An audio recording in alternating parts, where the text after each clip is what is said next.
Anyway, I felt like dabbing. You did it. I saw you did a lot of them. So, Wednesday. There we go. We're That here. means- We've got that means audio. Barovia time. Are you ready for mists and sadness? Yes, I am so ready. I missed last week, and now You I'm did. here. You are here. So, Ash grew a dope beard. You know what? She sure did. Wow. Gosh, Would you look at dang it. that? I knew I forgot something important. There we go. We just drink my banana milk here. Hold on, I'll change it. I am Ash now. I am Thistle. Just pretend like it's not fucked up. Just pretend. I'm just gonna drink my banana milk. Anyway, my name is Dylan. I'm your dungeon master for tonight as we venture into the mists of Barovia, a place of death and despair, death and despair, death and despair. Anyway, I'm joined by only 4 of my really close friends tonight. One of us is taking a week to just cleanse themselves, right? You know, we get that. So I'm joined by my friend Jen, who is below me. Hello. My name's Jen, and I play Fame, the changeling rogue ranger. She's out here being the fancy, quiet, rogue-like individual. And who are you, Ash? I'm Ash. I play Thistle. No, I'm Zach for when my thing gets fixed here. And I Working on play. First, the Warforged Artificer. And now my face glows. Look at me. More than just the breathing glow that it did. Yes, I'm very happy about it. And I can stall for a bit more time if our fourth person. Hello, my name is Sumner, and I am master at multitasking. I play Mordecai, who has a live 2D model, but I also have a portrait in the bottom left here. He is a tiefling bard that will be really just moving the plot forward and just not causing any mayhem or picking up any items that may or may not mess him up for a while. You know, let's get into it. Do we have any announcements before we get into it? I love everyone. That's Yeah. a great announcement. I concur. I needed that. I'm not gonna lie. I'll hug you later, buddy. Thanks, dude. I'll drive the 3 minutes to your house and hug you. I'll Thanks, drive the dude. 3 minutes. It's literally a 3-minute drive, and most of that is like, well, I got to turn right here and left, and this is a stop sign, and there's police nearby, and okay, there's Sumner's house. Hello. I mean, honestly, it's a race. Who's gonna get here first? Because I'm only gonna accept one hug. So Oh shit. that's the thing.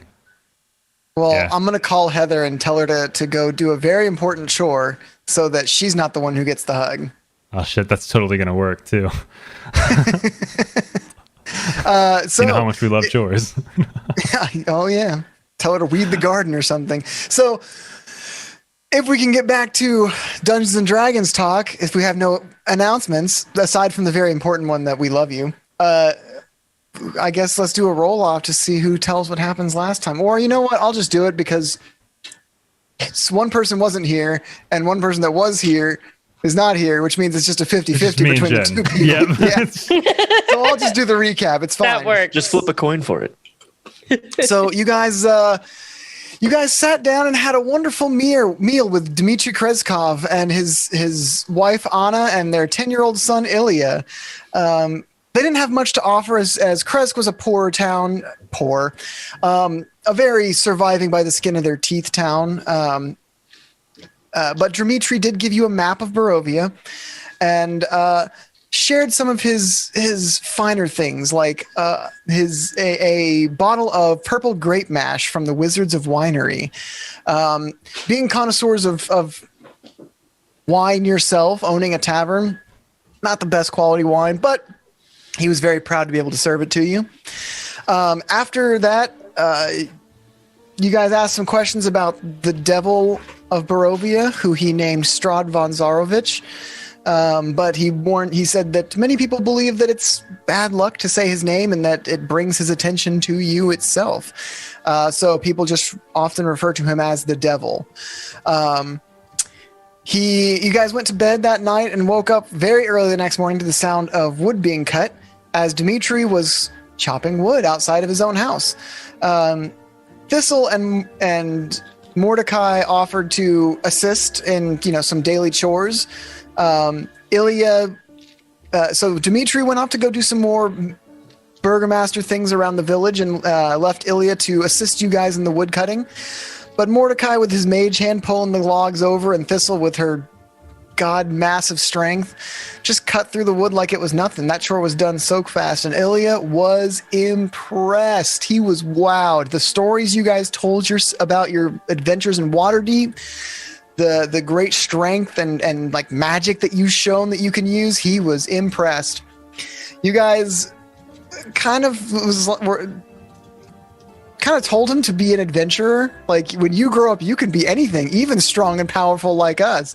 And Mordecai gave his beloved bagpipes to the boy in hopes that he could learn to play an instrument. Huge loss for Mordecai. Yeah, Huge he's devastated. Loss. Devastated. Yeah, I'm sure my teammates are devastated that you're going to get a full night's sleep now. So, you guys headed off outside, left Kresk, and as soon as you were basically out of earshot of the like watchtowers and people of Kresk, you were like, "So we're gonna go check out the Children of Mother Night, right?" The White Claw said they were in the hills north of Kresk. Yeah, totally, absolutely. I mean, that's where we're going. So you started heading to the hills north of Kresk, which is a very vague description of where that is. Traveling almost a full day, the night approached, and you guys, you talked to a friendly ghost in a dilapidated chapel. Didn't trust him and was like, "You know what? We're gonna just move on, but good luck to you cleaning this old rundown place." And he's like, "Okay, bye." As you settled into camp, you met a traveling salesman named Bartog. He sold you many wonderful items. Well, I mean, you say sold, but, they were for sale. They were magical items. And Thane used a wonderful intimidation check to basically get a huge, 70% discount on a lot of these items. Mordecai, being the nice person, led him away from the camp and was like, "You go on your way, but here's the rest of the money that we might owe you so you can at least break even." So you guys got a lot of items from Bartok. You've got the Infinity Knot. You've got Nolzur's marvelous pigments. You've got the truly immovable rod, the decanter of endless milk, the bag of withholding, the book of exalted deeds, the never melting candle, and the gauntlets of banshee strength. Mordecai identified most, if not all, of these items, including the gauntlets of banshee strength, and he knew that they were cursed and put them on anyway, turning his voice into a high-pitched voice that is very screechy and waily, as banshees are known for their voices, not their. And he greatly regrets that decision. He thought it would be entertaining. He thought he had experience with curses, but not like this one. Not the kind that stay after you put the item on. So, as you guys were settling in for the night, pretty early on in the night, Thistle heard the howl of a wolf, and she howled right back. A few hours later, they were met by a woman, Zulika, who was one of the children of Mother Night. She led you guys to their den of wolves. She explained that they were having a very important duel. Their pack leader has the distinction of living long enough to pass down and kind of choose his successor. There are currently two people that are front runners for this. There is Kirill and Emil. Emil is the mate of sorry, something just fell.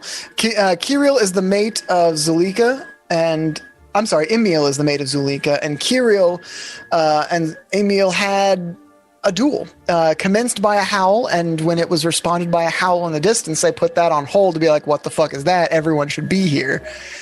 We were told a story of how the three ladies kind of nature spirits of the valley helped the werewolves, the lycanthropes, obtain mastery over their more feral instincts, and they promised to protect the three sacred places of Barovia.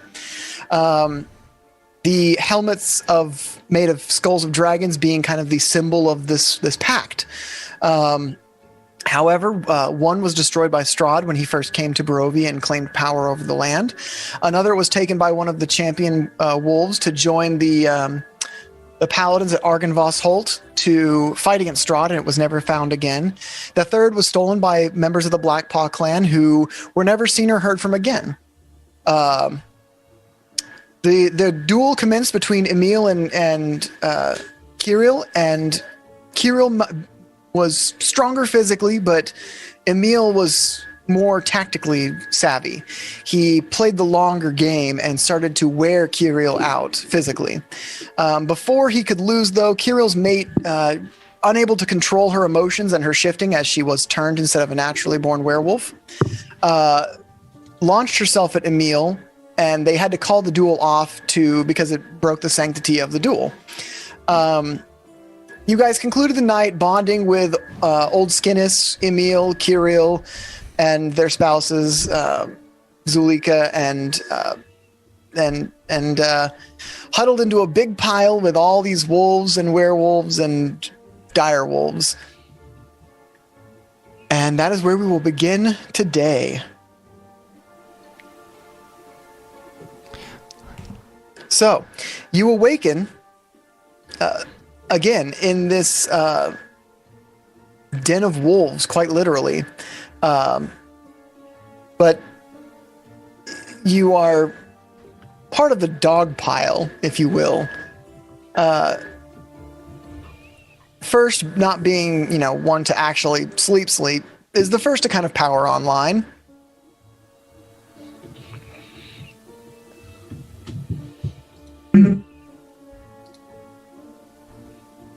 I remember hearing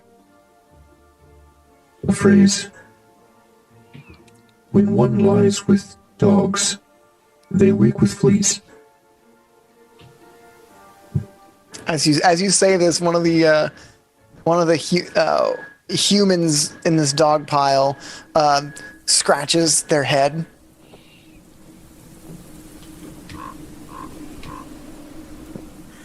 Mordecai, Fame. Yeah. Mordecai, are you sick?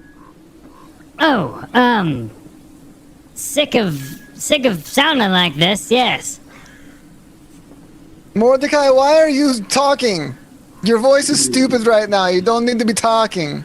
I know. The first, I had an inkling with a particular set of gloves, and I put them on, and I sound like this now.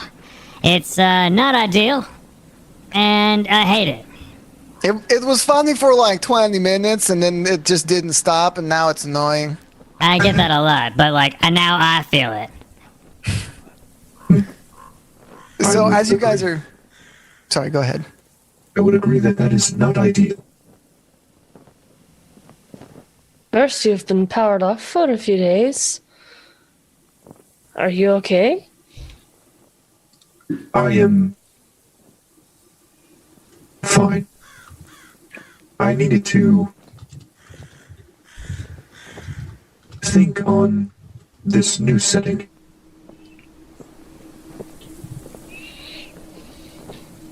I am only used to the city life. I too am feeling a bit different. It's probably the constant darkness. It's making me kind of forget what sunshine and happiness feels like. But Well, you will get used to that in Barovia. You see that some of the wolves are starting to kind of wake up, and Zulika is the one who is kind of butting into this conversation a little bit. Show her off again. So, what is your plan going forward? Well, we came here following the trust in our friend Thistle, and I still do that. Yeah, I'm looking now to try and find that thing, the helmet that we came here looking for originally, but now I know is like a little bit more special than it might have been. So I guess who was it that has it? Someone. What the guy? Do you remember who has my thing? Let me check my my notes here. I know I have them somewhere. Yeah, I know you're the note guy. That's why I trust you. Yeah, that trust is well placed. I just rub dirt in my hair, and you write the notes down. This is why we are such a good team. This is all sheet music. Where the hell did I put my actual? Fame. Yes. You're my only friend that I can trust on in this group. I feel like, as one of them is not from the woods, and the other is my husband, who is also an idiot. Gotta be here somewhere. Do you know who has my thing? Does Fame know? Yeah, you guys have been searching for Madame Ava is the one who you were told might be able to get you the heirloom that was originally Thistle's back. Got it. Well, Madame Ava? I don't know where. Oh, yes, Madame Ava. We're trying to find Madame Ava. She is a lady, and I'm not sure where she is. Well, if you are looking for the Vistani, I know they have an encampment south of Valeki as kind of their main location. You might try there. Yeah, okay, that sounds great. We will do this thing. Yes? Where's Valeki? Valeki. I look at the map that I have. So I pull that out. Yes, so you see the token is literally where you guys are at. Mm-hmm. It's to the east, unless it's backwards, and it's to the west. Nope, it's to the east. There's a compass rose there. Oh, yeah, there it is. First, you're better at reading maps than me. I literally just thought that west was east and east was west. Please take this from me. I can do this. Thank I you. see we've received a new map. We have. Oh yes, the guy in Kresk, he gave us this map and was like, where is the man who does not know the land beneath his feet? I am Mr. King here. What an interesting description. I That's basically think how I it will went. cross-reference this map with the map I have as well. Oh my gosh, and it lines up perfectly. Only this map has the locations of maybe man-made structures and roads, and your X's line up very distinctly with some of the areas on the map. The X's that E04 had drawn on this map for you. Oh wow. I don't remember Interesting. what the X's were for. Were they just marked, or did he say what they were marked for? He didn't really know. He kind of used some divination and knew that they would be important in the future for Okay. you specifically.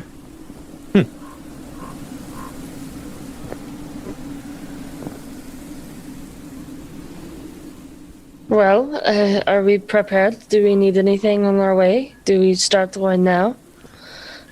Yeah, sure. Let's go. Let's go now. I mean, I'd like to get this thing back. It is very important to me. Well, if you would like an escort to the woods, I would be happy to guide you to Valeki. I cannot take you to the town itself, but I can safely get you through the woods. They are filled with Strahd's spies. I am more than happy to accept help.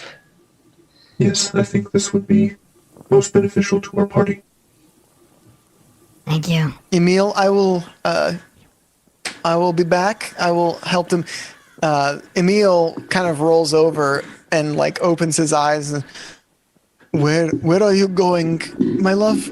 I'm going to help the Black Paw and her pack to find Valeki. Oh, well, just make sure you return safely to me. I always do. And she like pats him on the head as he rolls over and like cuddles up to a large dire wolf. Well, if we are to make it there before dusk, we should probably head out now. Sure. Fame picks up her things and waits for everyone else to be ready. I've been ready. I will look into curing this affliction you have. I'm sorry, I do not mean to laugh. Well, let us set out then. And Zulika kind of heads out of the cave. Perfect. Fame follows. So, how long have you? Did you grow up here? Were you born here, or? Yes, I was born as part of the Children of Mother Night. I have the pack has shrunk since the time I was a cub, but Old Skinnis was very. His policies were very not to mess with the people of Barovia, just to watch over the land and the wilds as we could. So we have not grown our pack by much. Something that my husband does not agree with Skinnis on. So you want to grow But- and he does not, We or? wish to have our kind grow, yes. Now, there is danger in that, and he does not wish to just kidnap people and turn people against their wills. But at this rate, there's only so much we can do to continue to survive. So you guys inflict willing with lycanthropy? We can. It is possible. That is very interesting. Burst and Nim are close behind Fame. Perfect. Thistle is like sticking to Zulika's side. Like, she thinks this lady's really freaking neat. Well, we've just it's been. Hunting is fine with small numbers like this. We can keep ourselves alive, but I worry for the future. If inbreeding is not good for anybody, and as our pack shrinks, there are fewer and fewer to carry the line forward.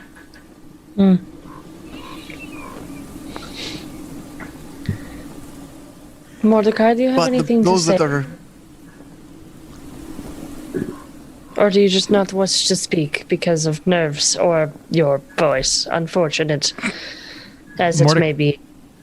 Mordecai was about 5 feet behind you when you say that second part, or are you trying not to speak? He kind of gives you finger guns and nods yes. Okay. I'm really sorry for laughing at your voice the other night. I understand curses are not fun. Do you know someone who is powerful enough to fix it? I know it is kind of maybe a side thought you may have in your day-to-day. Well, there is the only one I might know would be someone you probably would not want to ask. There is a mad wizard that wanders the forests that has lost his mind after a battle with Strahd, but he is a very powerful wizard. He might be able to remove the curse. Might or Might. What was I his do not name? know what he is capable of. He is just very powerful but very crazy. I can deal with both of those things. Sounds like he needs a friend. Well, if you can find a way to cure his ailment, maybe, but he's very unpredictable and very dangerous. We Well- avoid him for the most part. I look at Thistle and I say, I do feel that you would appreciate your husband not having a squeaker mouse voice. Yes, it is very although annoying. I do think that it could be something along the way. Well, you'd have to find him in the woods. He does not stay in one place. He's just unpredictable. I am just asking, Thistle, that you may put your item on hold if the opportunity arises. I mean, I guess if we find him, that will be good because he is very annoying, and I guess the helmet is not going anywhere else. I hope. She says, looking. Thistle looks like in a direction into the woods, like trying to tell fate not to intervene and like take it away again, almost. But knowing Thistle, like she doesn't really believe in fate. Sure. So you don't know who she's sassing, but she's sassing somebody.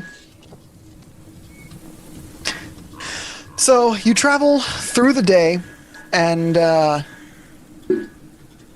as the sun, I keep wanting to say sun begins to set, as the sky begins to glow from a gray to a more orange gray, in the distance you see the town, a town over the hills. There it is. Valeki.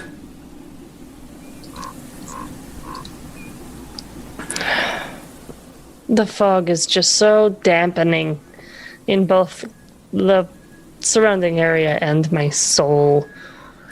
Fame kind of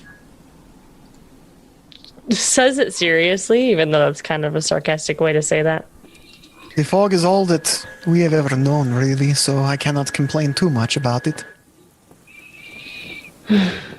I'm definitely using that line in a song when my voice doesn't sound like this, by the way. Well, you're welcome as long as it does not. I appreciate you waiting to fix your voice before you write a song with. As the fog circles around my soul. And with that, I will be turning around. Emil must be very worried about me at this point. So follow the road here, and you will make it to Valeki. I will see you later, I guess.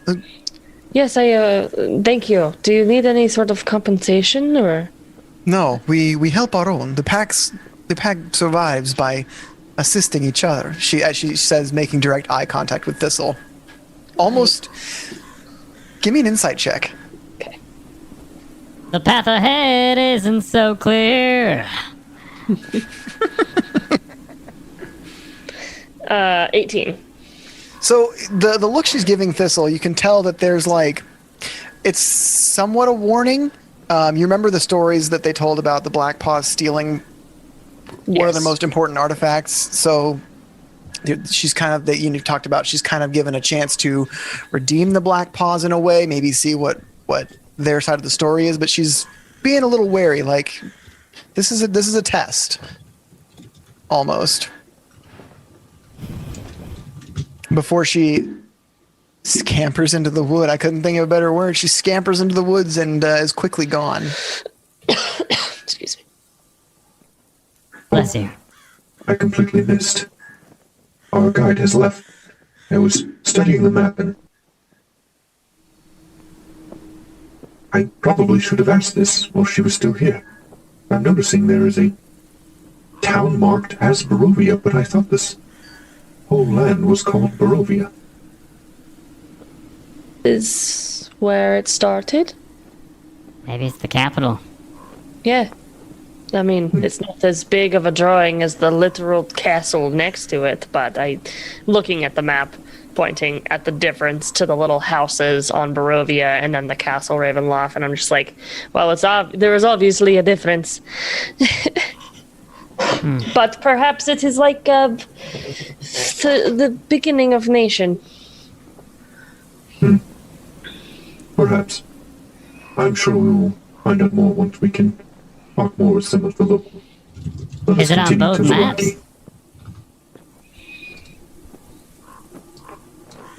Valeki. So the map that first originally has no human settlements or anything on there, just rivers and forests and mountains with 3 X's. Ah. Cross-referencing that with this map, they are the same area, but the map Dimitri gave you had the human settlements and the general locations of things on them. And I gave Right. him the map that I had, so I'm assuming he's cross-referencing. Correct. Yes. Well, perhaps someone in the village knows down there. And I point back to the foggy covered village /town area down there. Yes, we should carry on. All right. Fame takes. Why do I keep? Anyway, Fame takes out her short bow and kind of just readies an action in general, but takes the lead in walking. Okay. Who's following with? Thistle's gonna like walk alongside with you, kind of taking a double point. Mordecai's gonna stick with first. First and Nim are kind of, I guess Nim will keep the rear. Okay. And should he see anything, he can tap my shoulder or something to alert me. Okay. So you guys make your way down the road towards the village of Valeki. And I'm going to move. Is there a town map of Valeki? I'm pretty sure there is. As you move your way down, not much hinders your path. It's maybe an hour walk until you get to Valeki itself. There it is. Outside the west gates, you find the gates are closed. Similar to Kresk, where there are some guards, they look a little bit better equipped, standing on the buttresses above the gate.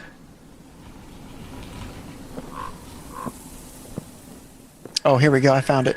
The Old Svalich Road meanders into a valley watched over by dark, brooding mountains to the north and south. These woods recede, revealing a sullen mountain berg surrounded by a wooden palisade. Thick fog presses up against this wall, as though looking for a way inside, hoping to catch the town aslumber. The dirt road ends at a set of sturdy iron gates with a pair of shadowy figures standing behind them. Planted around the grounds and flanking the road outside the gates are a half-dozen pikes with wolves' heads impaled on them.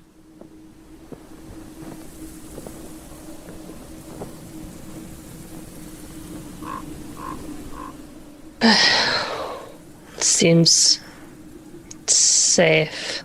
Seems just as welcoming as Kresk. Well, we know that none of us are wolves, so we'll be fine. That's true. Maybe the curse thing will work on him. Well, We will see. does this appear to be just like a walk right up to the gate situation, or do we feel a sense of danger? No, more just that so you're not wolves or werewolves. Right. It is a human settlement, The gates are closed, but it seems to be maybe more of a we're not just letting people wander into town, but there might be some kind of check at the door type of thing. Right. Okay. So I look back to the group and just, Butler, you ready? Do we? I walk See? past you. Cool. I begin to follow because, oh my God, leadering. Hello, people of Valaki. Hello. Yes. And who are you? Oh, well, hi there. My name's First. And this is my companion, Fame, and my other companion, Mordecai, and my other friend, Nim, And I am Thistle. and Thistle. And what business do you have in Kresk? Sorry. What business do you have in Valeki?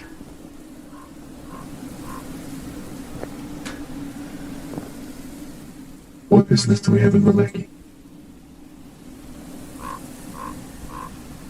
We're looking for the bathroom.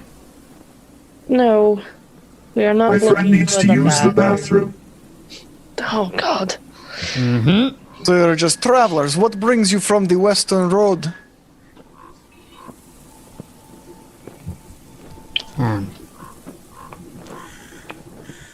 Mordecai, what brings us from the Western Road? Am I really the one that has to talk this one? think you do. You haven't spoken in a while. I was getting worried. Don't make him talk, please. Hello, my name my is gosh, that's my Mordecai.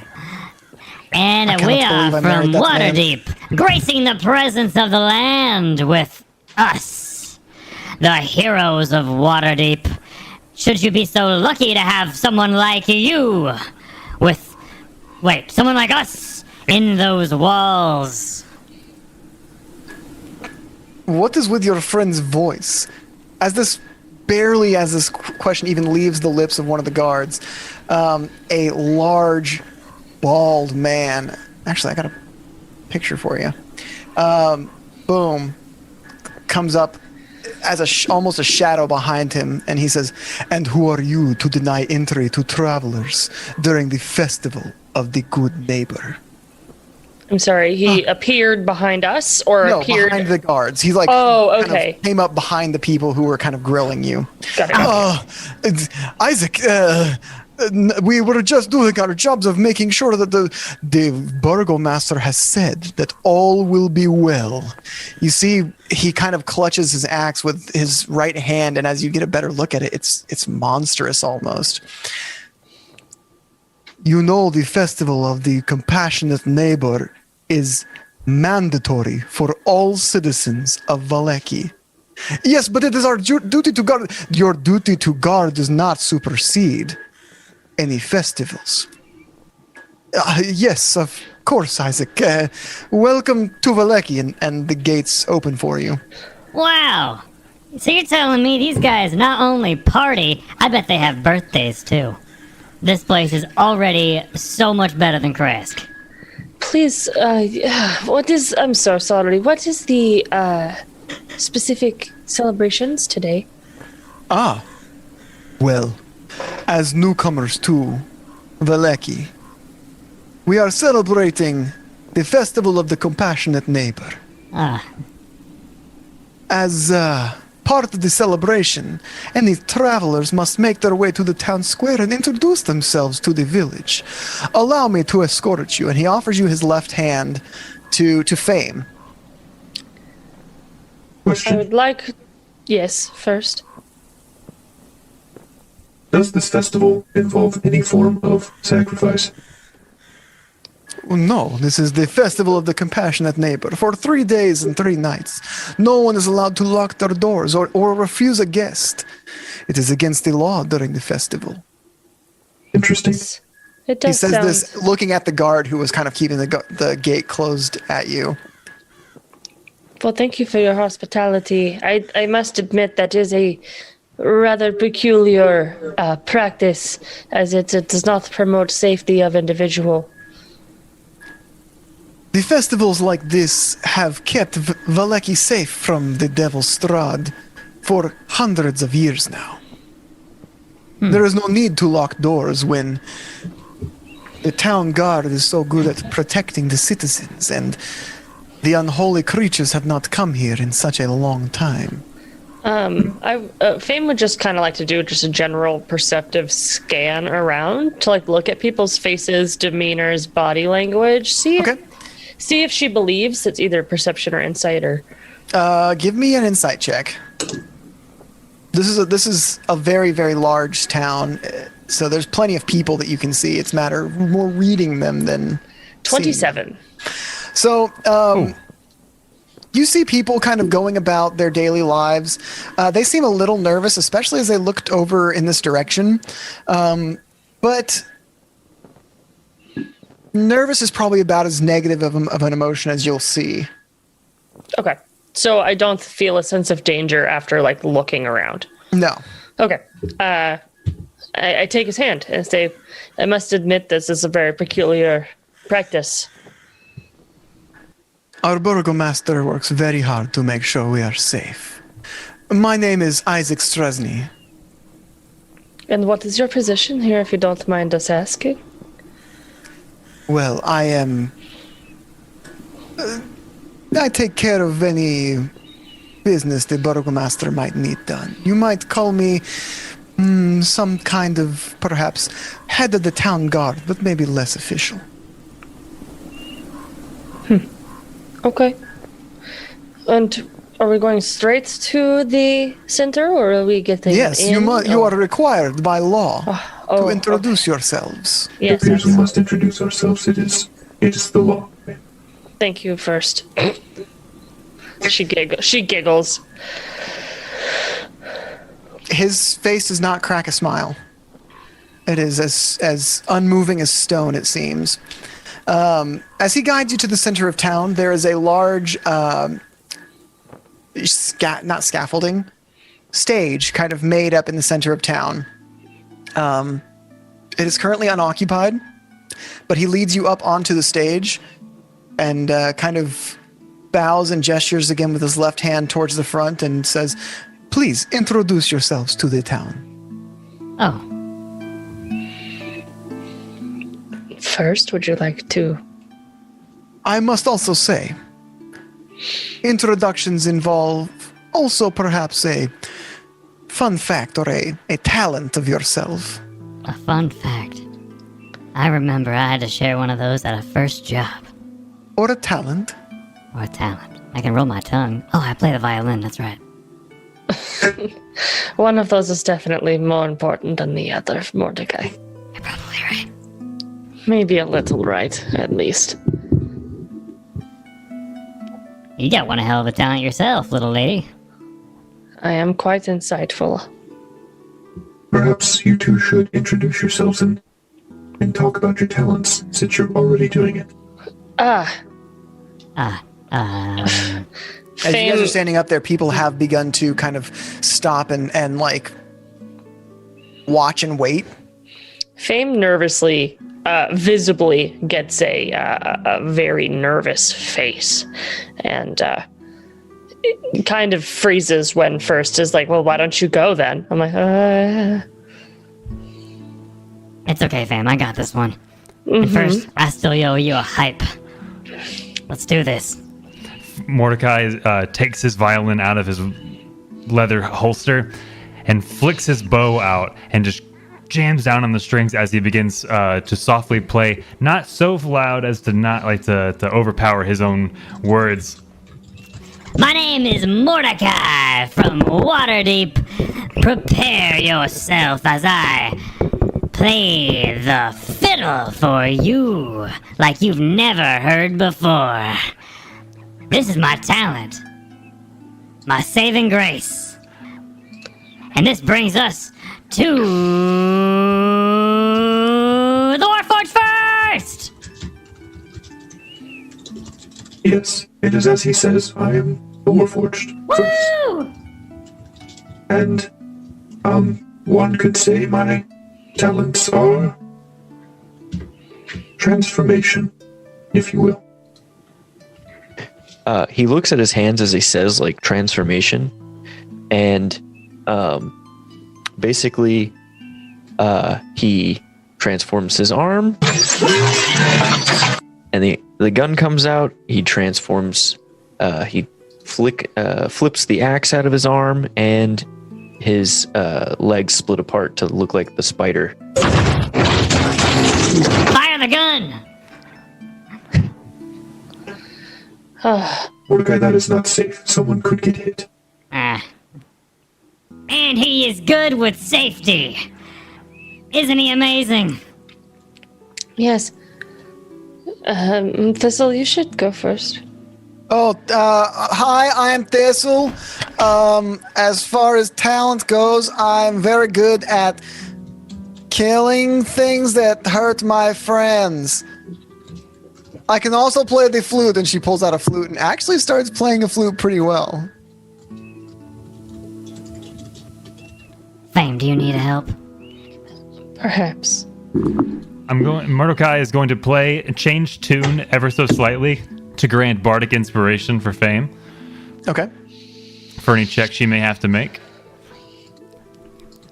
Last but certainly not least, brings us to the Woman of the Shadows.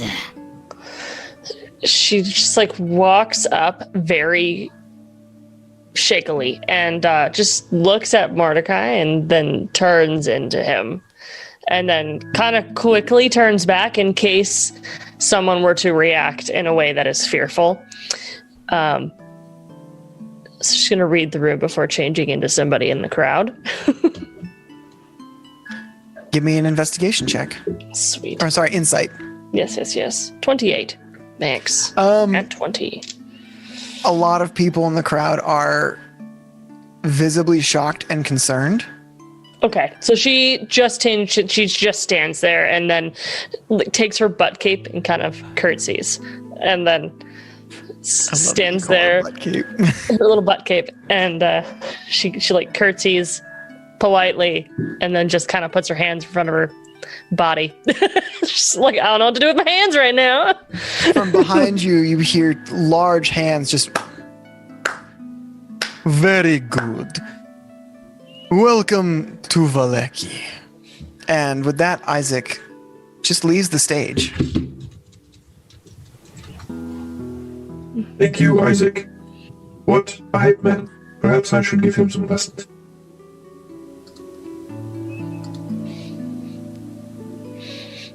I'll never be a good hype man as you first. You are quite the good one. Also, first, can you do me a quick favor? What is it, Mordecai? Can you change back into your normal form? You're kind of freaking me out. Oh, yes, sorry. Jesus. Who's Jesus? Anyway. Who is that? Ugh. That's much better, first. No, sorry, it was concerning to you. It's impressive. Don't get me wrong, I can't do that. I mean, I can kind of like crawl on all fours, but it's not impressive.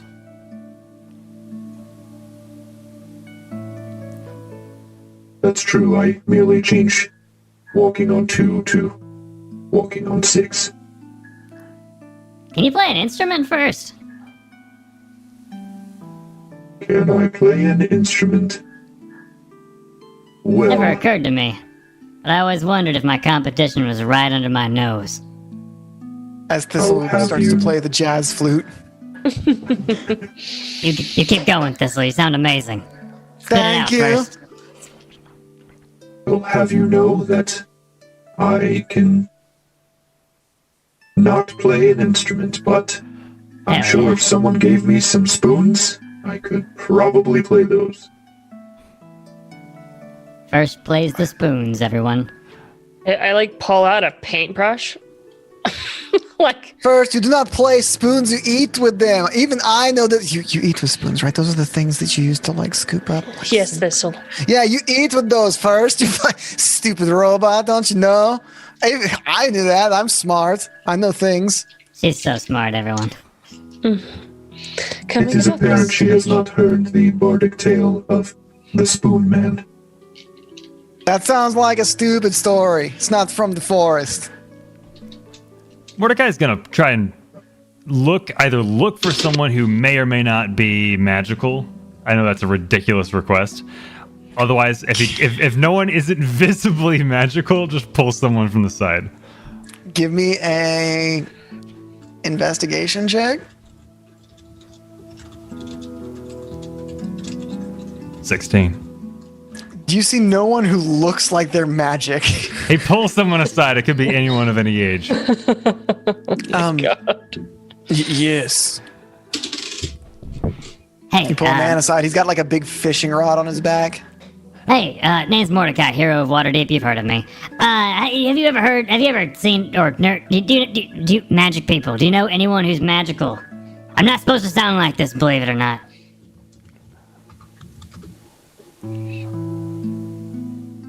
No. Cursed man, speak. No. You know anyone? Leave me be. I wish to continue. I wish to go fishing. Boy, I will not let you go until you give me a clue as to who might be nearby.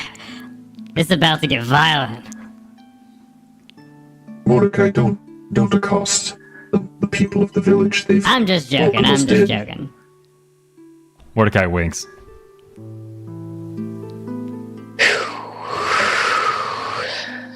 I'm so nervous.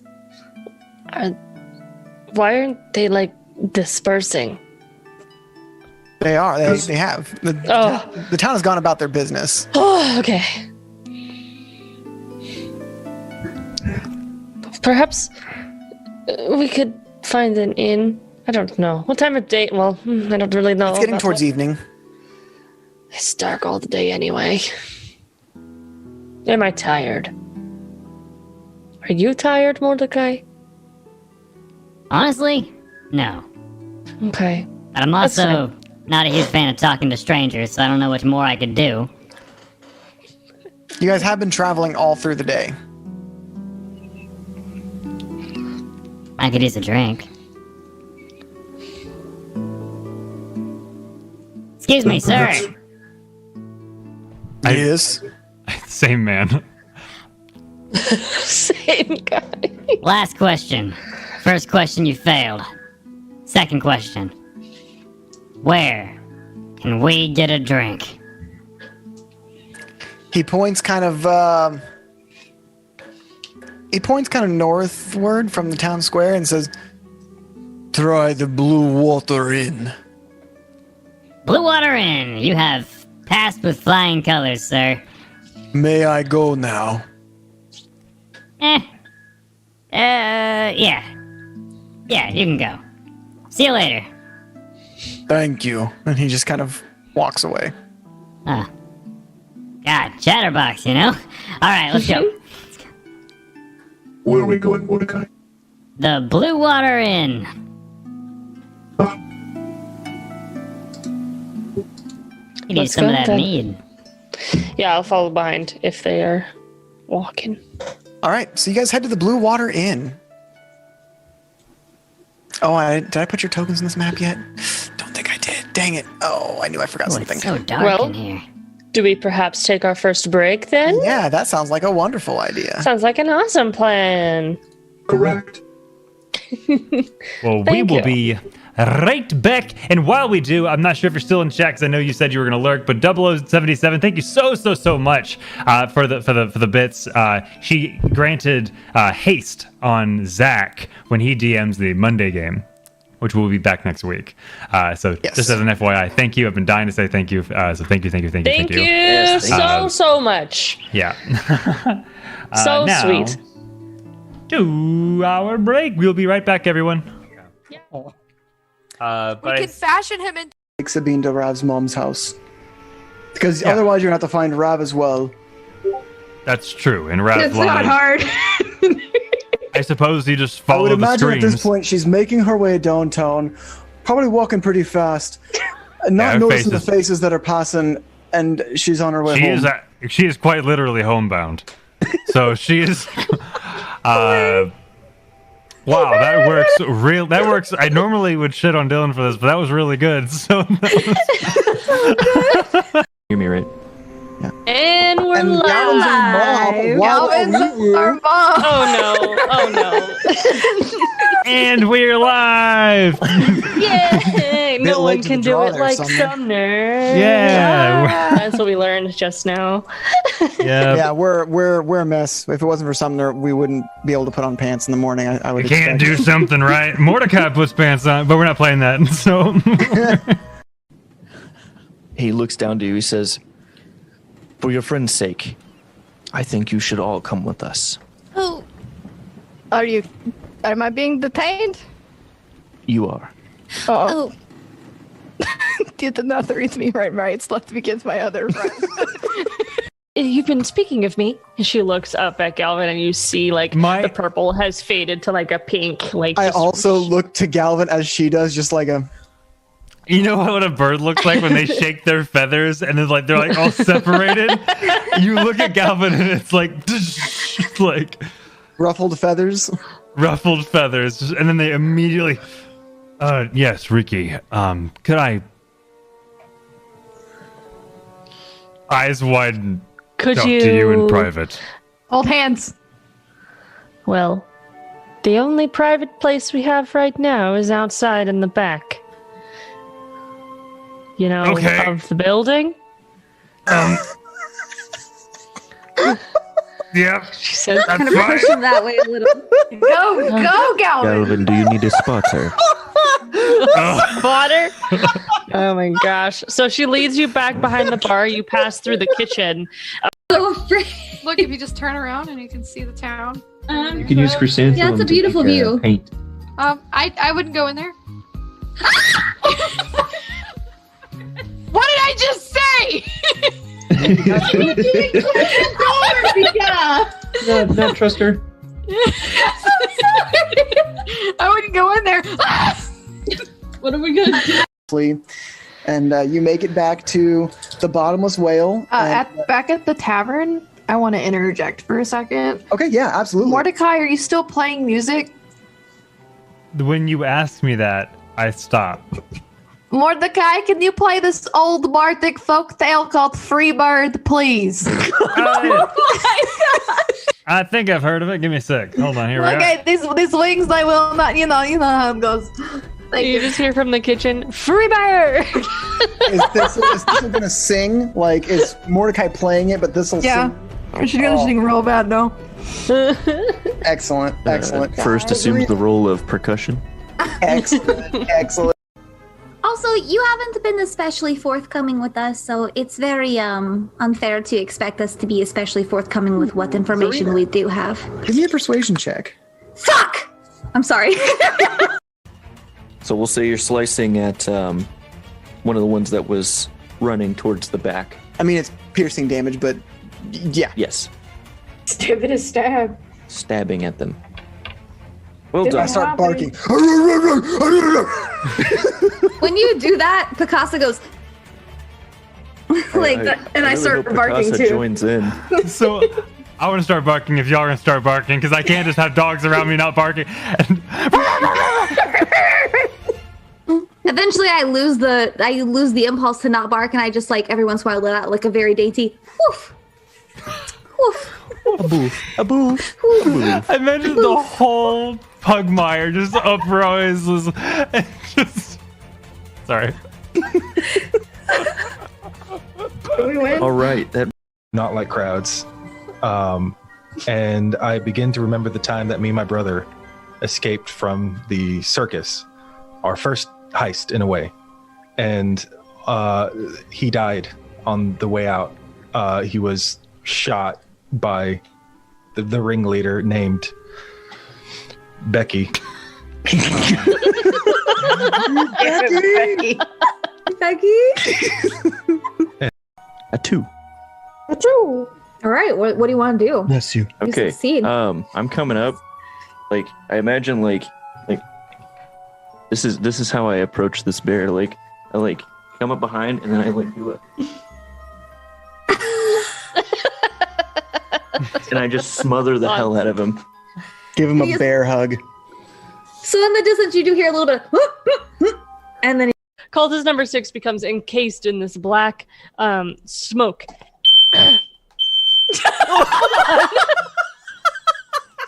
Encased in black smoke. What happened?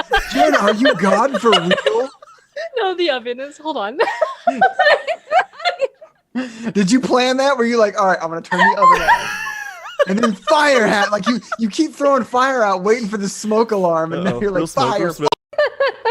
Hello, everybody. I'm not running it. Zach, do it. Why am I still chains? Oh no! It's always You gotta something. do that in your voice now. You gotta do Yeah, change. you have to DM his chains now, Zach. Sorry, bud. And now control the world you live in. Oh no. We must get him catnip. Welcome, everybody. How are we doing this wonderful? I am never gonna be good at this game, and I think I hate it. Hi, Mom. I'm Hi, just Mom. calling to let you know that your son made it. I did it. No, I'm playing a game on a stream right now, but I said that, and so I actually called you to say that.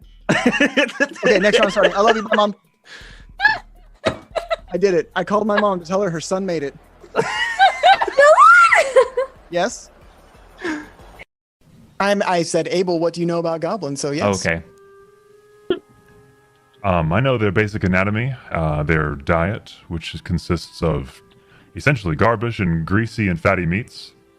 Their general nature and behavior.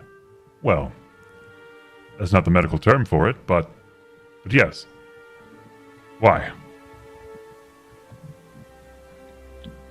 Well, goblins. We need each other, but we don't like each other. And it's a matter of making sure you stay useful, or else you get killed. So, stay useful, Abel. All across the board. Eladrins. They're beautiful. Eladrins. Aladdins. I don't know if I've always said Eladrin. I don't know either, so.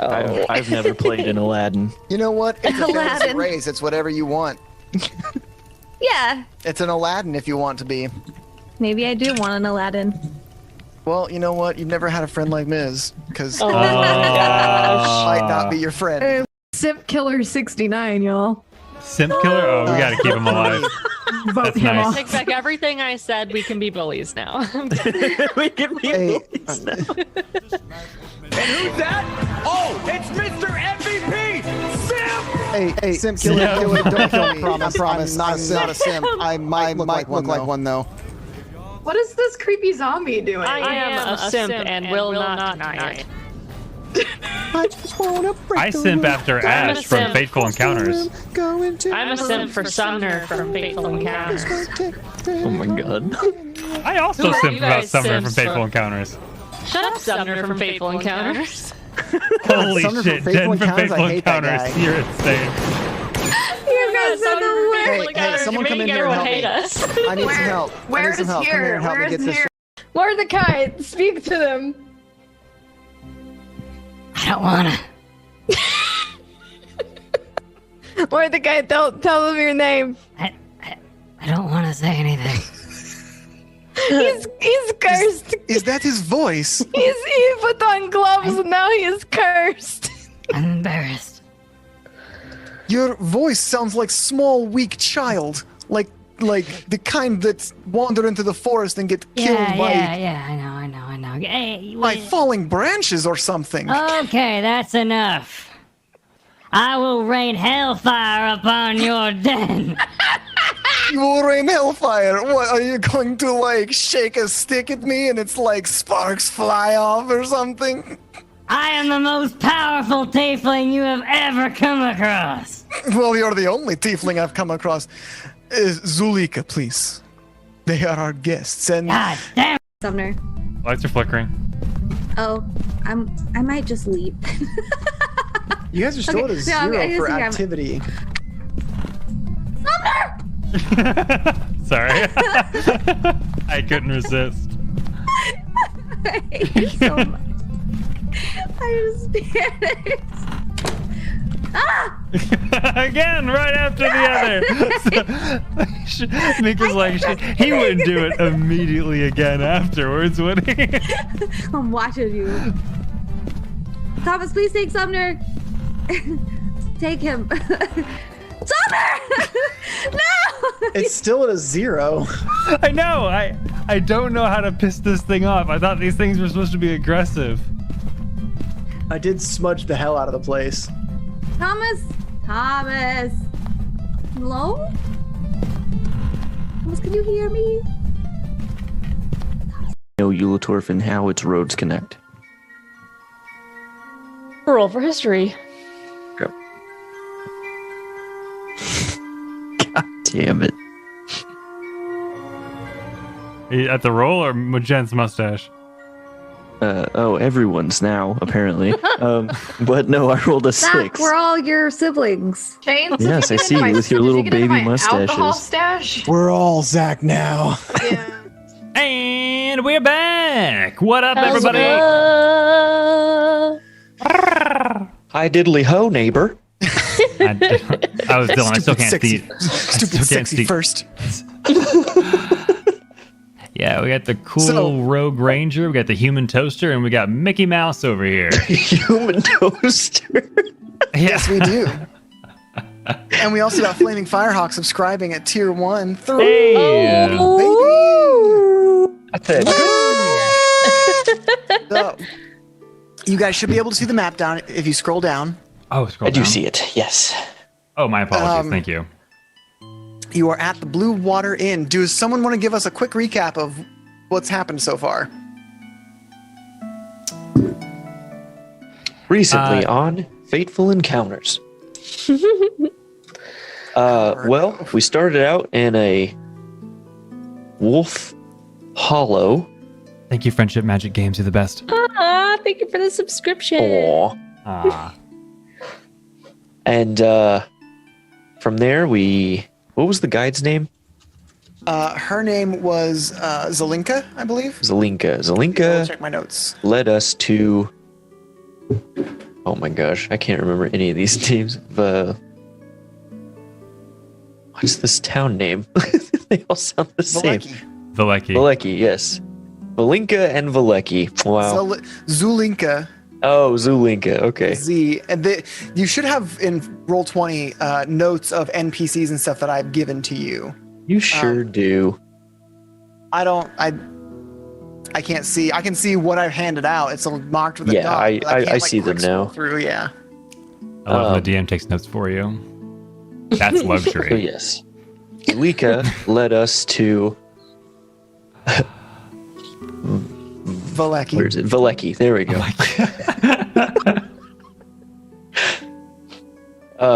For which we were met by guards who were like, "No, we don't like you." But then, Isaac. I think it's Isaac. Yep. Isaac, kind of intimidated these guards into letting us in because it's neighbor. The Festival of the Compassionate Neighbor. Compassionate Neighbor Day. And so we went in and we introduced ourselves and we scared the hell out of the villagers.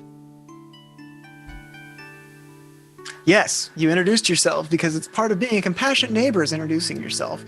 And a lot of what you guys did made people nervous. Yes, I am a man of machine. Yeah, a lot of shape-shifting, whether it was from one person into another person standing next to them or one person into a heavily armed war machine. Fear me. Beep boop. I will not shoot my gun because it is against the law. But just know that I have it, and I will shoot people. And then Mordecai went and talked to a man who didn't seem to like him, and got directions to the Blue Water Inn. Yeah. For which we are now here. Yes, you are at the Blue Water Inn. I like D&D when I'm given the chance to pull someone aside and ask them questions. Just kind of aggressive. Very. It's a power move, honestly, in a town you're new to. Like, imagine being in New York City, you're walking from to to fro, and someone just yanks you by the forearm and goes, "Hey, like, where's how the are Eiffel you? Tower?" And you're What's like, your name? "Wrong city." Yeah, like, I didn't ask you which city. I asked you where it was. You This is failed. trivia. You failed, yeah. Pop quizzes in school were preparation for real life. For tourists pulling you over and asking you random questions. Yeah, Like, and who's giving magic? you grades. Yeah, Who is magic here? Just make sure you look like the least magical person in a crowd and you won't be pulled aside. I imagine magical folk intentionally. It's like being on an airplane and being a doctor. You're like, I can't wear a stethoscope. Someone's gonna pull me aside. Like I'm gonna look like a not doctor, so I can get to my destination. It's the same concept. And then someone has a heart attack on the plane. They're like, "Who's a doctor?" And you're like, "I am." And like, I don't know. You don't have a stethoscope on. What? Do they not just have stethoscopes at the grocery store? That's Anyway, you guys are at the Blue Water Inn.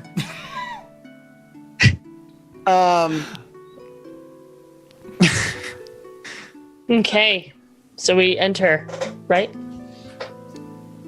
yeah. Mordecai's Yeah, looking to look. Yeah. I assume you look for the entrance and just head on in if it's not locked. It's not. The entrance is very clearly marked. It's right in front of you. There are 3 small steps leading up to a pair of double doors that are the entrance to this inn. It is an inn/tavern, a very, you hear lots of sounds of people drinking and enjoying themselves inside. Well, drinking and talking and muttering. It's hard to tell, like, the mood of the tavern from this far back, but you hear sounds of life inside. Possibly of people enjoying themselves. Sounds like Compassionate Neighbor Day is in full swing. Yeah. I'll grab the door. Okay.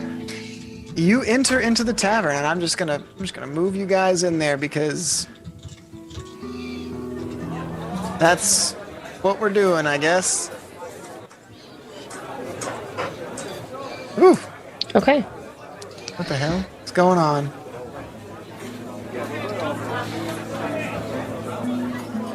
There you go. Guys are all inside. This tavern is pretty busy. You see several people sitting around tables and at the bar. Several people dressed as town guards. Maybe they just came off a shift. But most people are not in armor or any kind of protective gear. As you come in, not a lot of heads turn towards you. A couple people kind of facing the door look up and see you guys, but that's kind of it. One of them his gaze does linger a little bit at you guys before going back to his conversation. Hello. My name is First, and I am a Warforged Artificer. Oh, are you talking at the person who was stirring? No, I am announcing myself to this tavern, as that seems to be the thing to do in this town. Did anyone look? The only person that kind of looked, and it was more of a side glance, was the person whose gaze lingered before.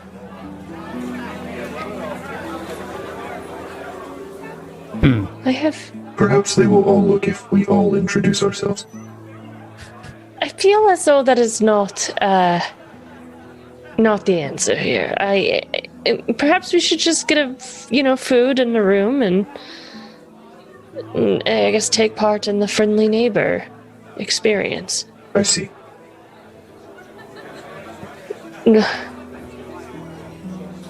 So, I'll go up with them. Hopefully, they come with me to the bar. I will accompany you, yes? Yeah, Mordecai's going to make his presence known in this type of thing. Approaching the bar with Feynman first, taken behind, he's going to kind of walk around very jovially, pointing and kind of just being very cordial. Hey, who's buying drinks around these parts? Is it you? You? Get over here. And he's going to point to the man that was glancing at them. The man that was glancing at them as you say this. Give me an insight check, Mordecai. 13. He stifles a laugh, and you can see it. Before kind of nodding and kind of gesturing you guys to come over to the table. He's it's this guy right here.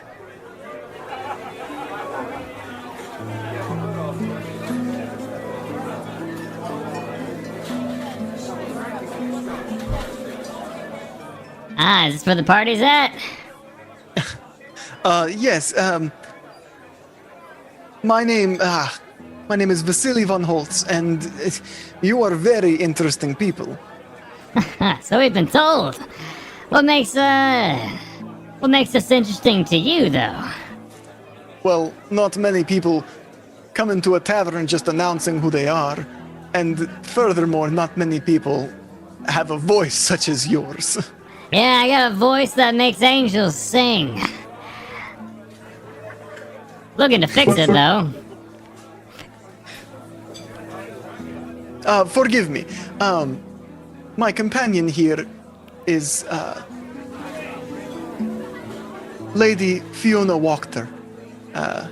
So this is Vasily von Holtz. This is Lady Fiona Wachter. Oh, It is a pleasure to meet you both. Please, join us. Offering the seats around the remaining seats around this table to you guys. It is a 6-person table, kind of off to the side, so there are 4 empty chairs at this table. I'll sit down next to Vasily, and is there space for Nim? There are 4 chairs. I stay at the bar. So at the bar, you meet, the bartender.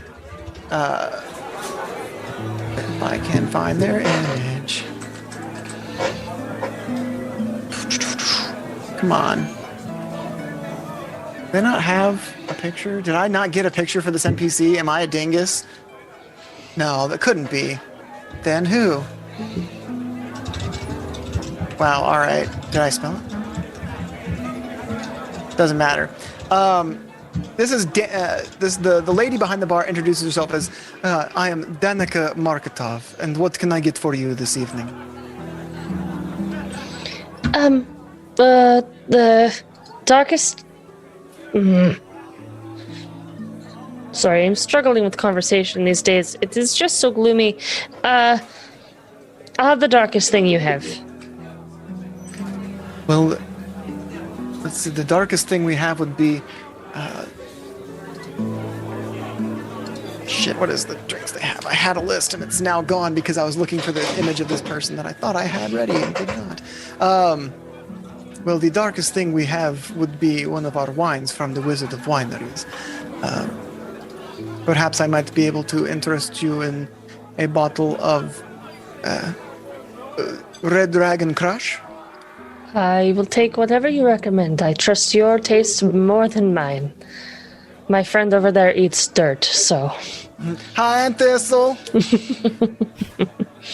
Well, one bottle of Red Dragon Crush, and she pulls a whole bottle of wine out and sets it on the table.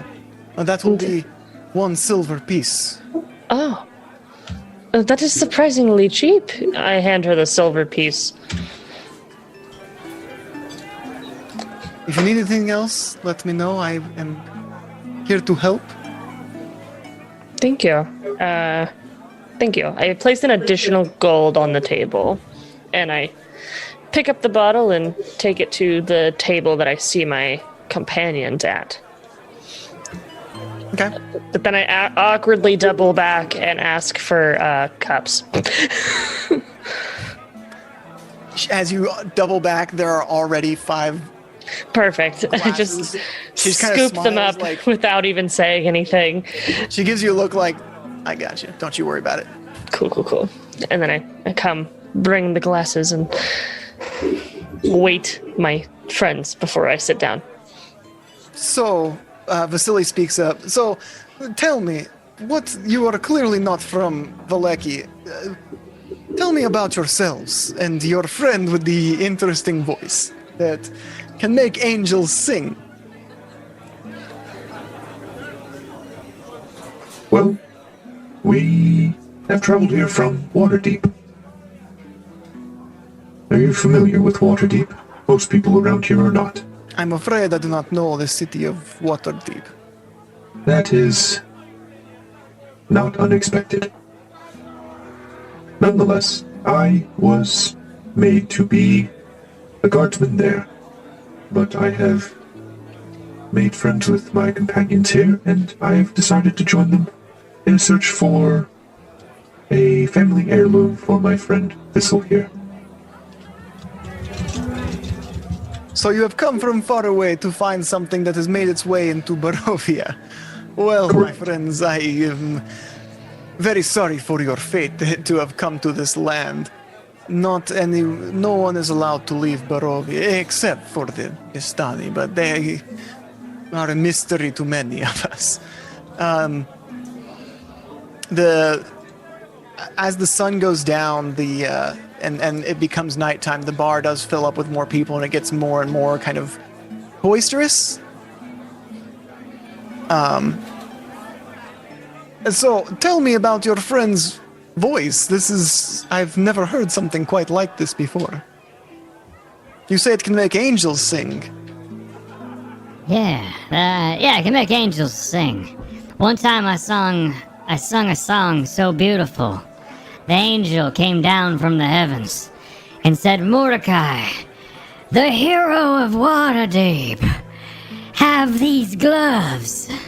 And he gave me these gloves. I want to see if they fit you. Yes, first. I do not recall this. Please refresh my memory. Oh, you weren't there. You were sleeping. Or updating, or whatever you do. I see. Van, can you corroborate this? So you were non-responsive, and I kind of dragged you around until you woke up this morning. Yes, so I lean in. There was a man in the forest who had items, and I took the opportunity to make him scared and give them to us for less money. And all of the items and large white feathery wings. He whispers, he leans kind of, not so much like trying to keep this from anyone, but kind of, again, in a lower tone of voice. So I see you're a woman who understands how to spend money wisely. I'd like to make sure that my own back is covered. Well, my name is Vasily von Holtz, and I am technically a titled nobleman, but my family has served the burgomasters and noble people of Barovia for many generations as bookkeepers, you might say. I have been traveling between the villages of Barovia to meet with people of influence to make sure that their finances stay in check. Lady Wachter here has been a friend of mine for many years. The woman continues to sit silently at this table. Does your friend have a voice? I have a voice. Oh, it is much better than Mordecai's is currently. You actually hear people shouting like boisterously at the bar, and you hear one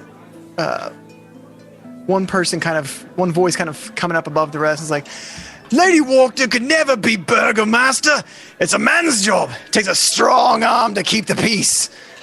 It's one of the people who is in town guard armor, kind of dressed up. And a lot of people at the table burst out laughing, and Lady Wachter stands up and walks over to the table and sits down with them. One by one, the laughter dies down as they realize who has sat at this table with them. As the laughter dies down, she takes from her dress, from up her sleeve, a very ornate dagger and places it on the table, looking the man who said this dead in the eyes, and she says, "Take it from me. Take it with your strong arm." Just staring at him. The man does not move. After a moment, she takes the dagger and stands up from the table, walks over to the man, walking back to your table, but as she passes the man, she says, "Do you feel strong, sir? In control?" "I thought not." And she walks back to the table. The tavern is a lot more silent than it was a moment ago. You'll have to forgive my friend. She's very prideful. I thought that was great. Lady Wachter looks at you and kind of gives a nod of I guess approval? Acknowledgement, maybe. I do not see anything wrong with woman leadership. Waterdeep was in fact run by a woman herself. I've only ever known strong women. This is true. A nice compliment.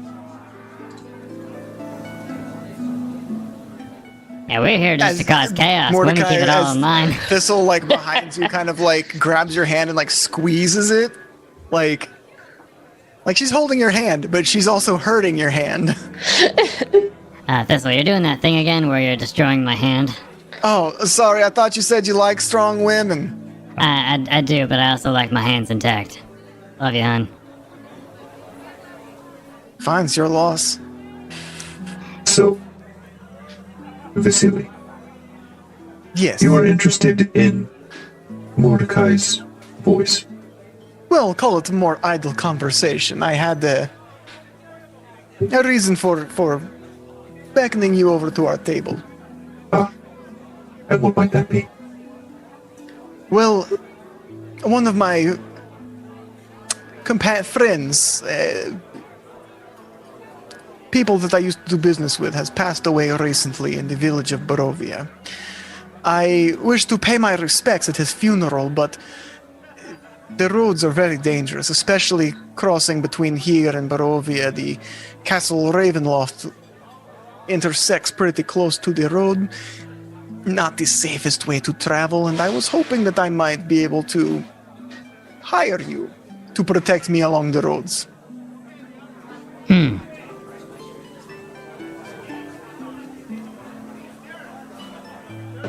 First looks to everyone else.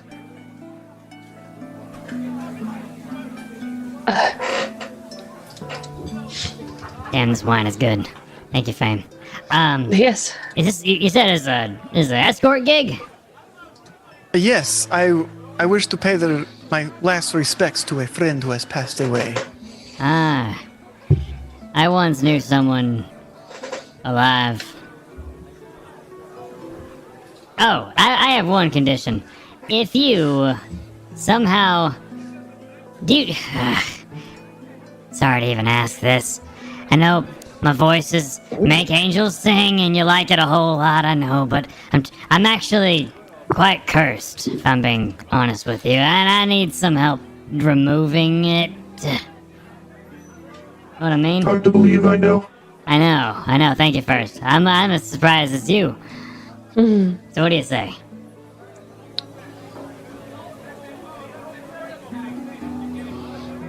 Ooh, I'm like not a that man face. without connections. I might be able to help you. Would you be willing to escort me to Barovia? To Barovia? The village of Barovia. I was wondering about that. Why is this place called Barovia, yet there is a village within it called Barovia? Is it your capital or something? Have you ever heard of New York, New York? No. No. Well, it is simply just a village named after the country. It was the first one to be settled in the land, actually, before I was right. Strahd came to be here. She says that out loud. Mordecai slides you a silver. I giggle because there was not a deal. So Living in the shadow of Ravenloft, though, it is not flourished. A flower needs sun to grow. And Barovia... Ravenloft hangs over Barovia like a wilting shade of a tree to a beautiful flower.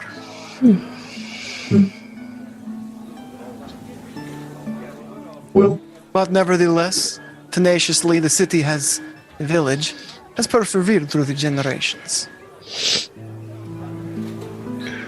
I have a feeling we are all in agreement to escort you to Barovia of Barovia. Yes. Excellent. Lady Wachter, it is as always, it is a pleasure, and I look forward to our next meeting. And with that, she stands up, kind of, until next we meet, Vasily. And she kind of gives like a little, like, slight curtsy, and then heads out the door. First stands up and bows to her as she leaves.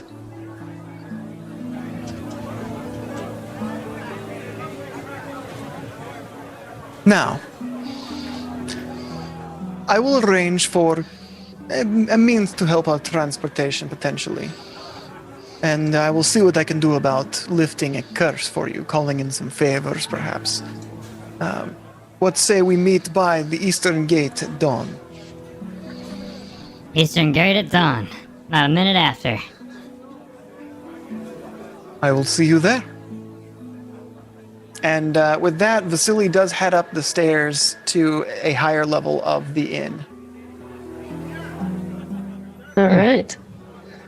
Hey, Fame, watch this.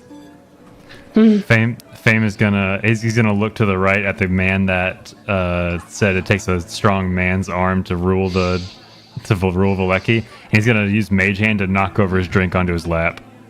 Ah, what? And like, the people at the table like start like laughing at him. You see his face kind of like get red with anger and embarrassment as he sits back down and kind of orders another drink. Think I could do it again? I put the same silver that you gave to me back out. No.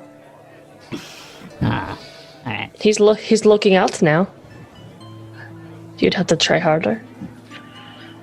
Oh, it sounds like a challenge. Mm-hmm. I inch the silver closer. An entire silver.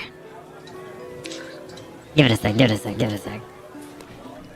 Mordecai's gonna wait for him to like walk, like look away from the drink, and then use Mage Hand again to knock it back onto his lap. So he's holding on to the mug entirely. Like, I'm not gonna let this happen again. Like, okay. he was very embarrassed that last time, and so he's like, holding on to the handle of the mug.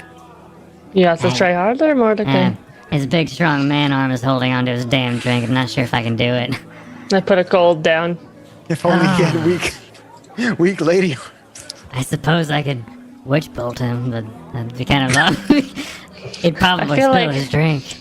I feel like he might spill his drink, but there was also spilled blood in this room. You're right. I can't do that here. Neighbors don't do that. If you give it a couple more minutes, if he puts his drink down, I'll do it. Otherwise, you can keep your damn gold. I put my gold back. And I audibly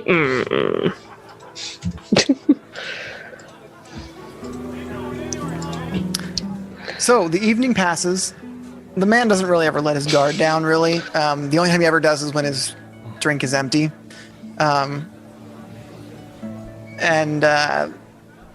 Around midnight. I'm so sorry.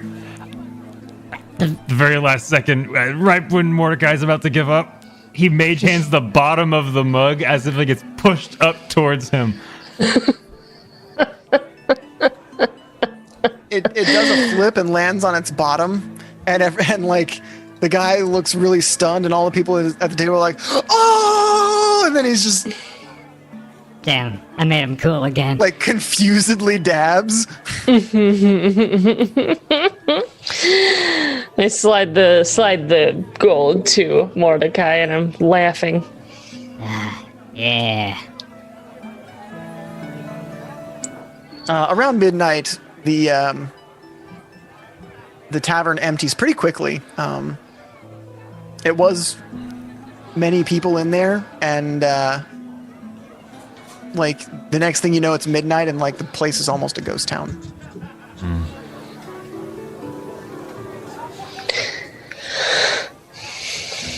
Fame goes back to the barkeep and asks if there's any. Are there any rooms available?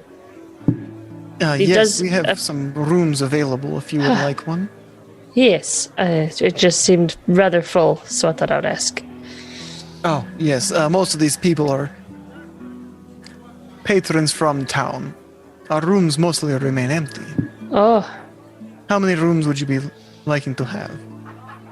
2 is fine. 2. That will be 2 silver. I'll do 4. And I Mordecai get flips you the gold back.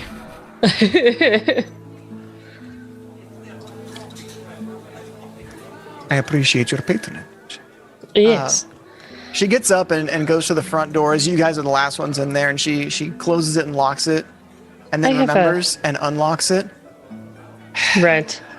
So, I have a question for you while we walk. Yes. Are we on safe ears right now?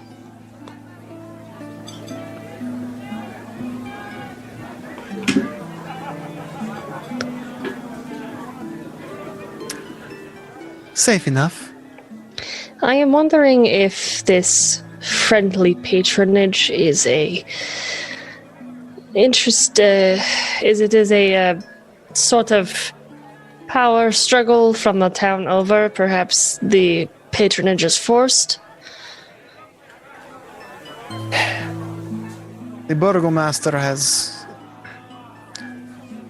for lack of better terms, has this delusion that if the people of Vileki are happy, that Strahd will be unable to interfere with our lives. He has not come here in many centuries. And these weekly festivals have grown tiresome, are now mandatory and enforced by the guards, to where if you are to show up for the festivals and do not, you might find yourself exiled from the city, forced to live on the roads until you can reach another town, if you can reach another town. So this is superstition. Some people believe it does keep the devil away. Okay. I, however, do not. I do not know why having a festival about not locking your doors will keep a vampire out of your town, but... Well, it may be fable, but don't they have to be invited inside? It might be fable, it might not. Who knows? Either way, I'm sure talking about him a bunch is going to absolutely keep him away. I will leave you. Thank you so much for your hospitality. It is always our job to look after travelers. Enjoy your stay. I have my own room. She leads you upstairs. Are you taking a room just for you? Yeah, I got 4 rooms.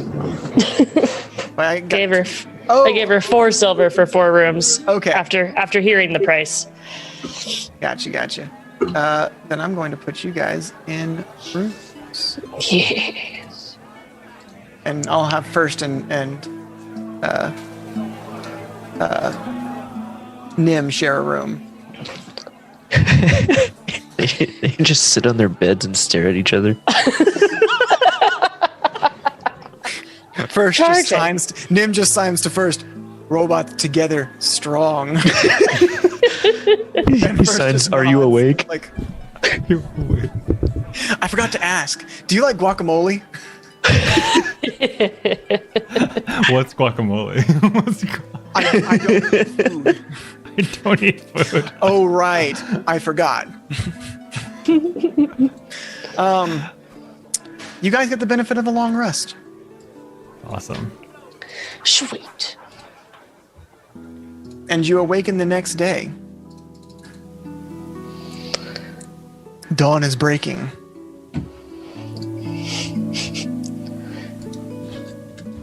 Dawn is breaking. I say it in the hallway. Fully dressed.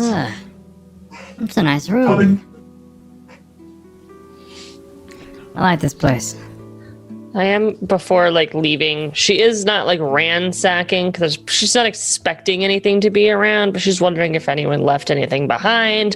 So she's kind of just going through drawers, seeing if there's anything at all, but not looking in particular. No, you don't even find a Bible, right? That's what. She leaves. You find a book entitled Jesus Christ and the Latter-day Saints. She leaves it.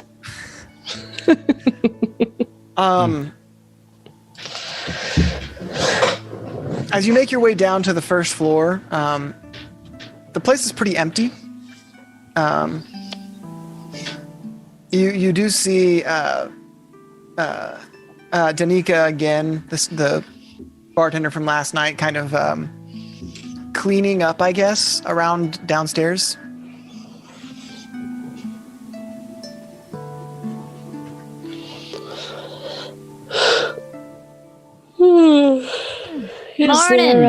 Morning. Oh, good morning. I trust you slept well.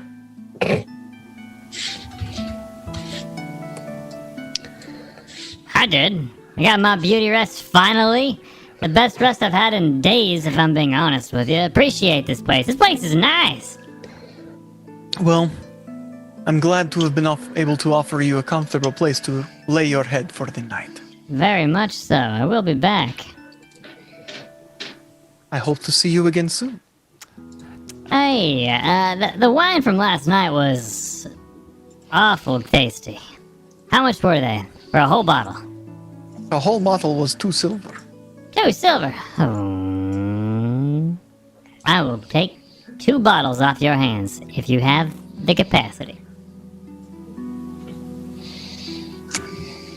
For 2 bottles, I might have to ask for a bit more. We have not received any shipments from the Wizard of Winery for quite some time.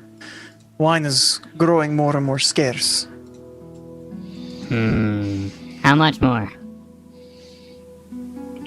4 silver for 2 bottles. Sorry, 6 silver for 2 bottles. 6 silver, huh? Yes.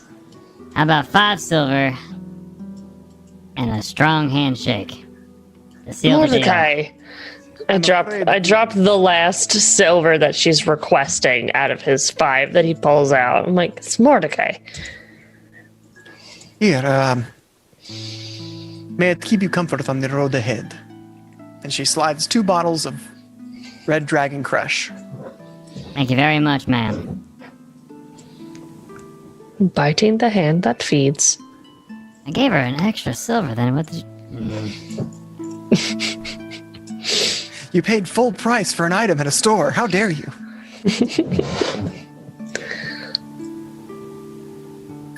So, there, something you guys are supposed to be doing now? I don't quite. Yeah. Yeah, near the East Gate. But where's First? I haven't heard his voice. Or is he even awake? Is he turned on? Oh, yeah. I wonder if we should have awoken the others before stepping Jesus. outside. He scared the hell out of me first. Sorry. I forget you don't sleep much. It was muffled because I'm outside. Oh. Well, let's go.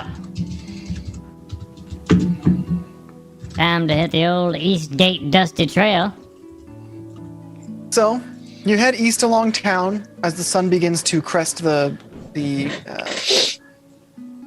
eastern. They're not mountains over there, but it's definitely a very rocky, hilly, like cliffy area beyond the walls. At the gate, you do meet Vasily von Holtz. He has actually a carriage for you guys. Oh, fancy living. Good morning, Vasily. And good morning to you as well. Are you ready to begin the travel? If you are ready, I am as well.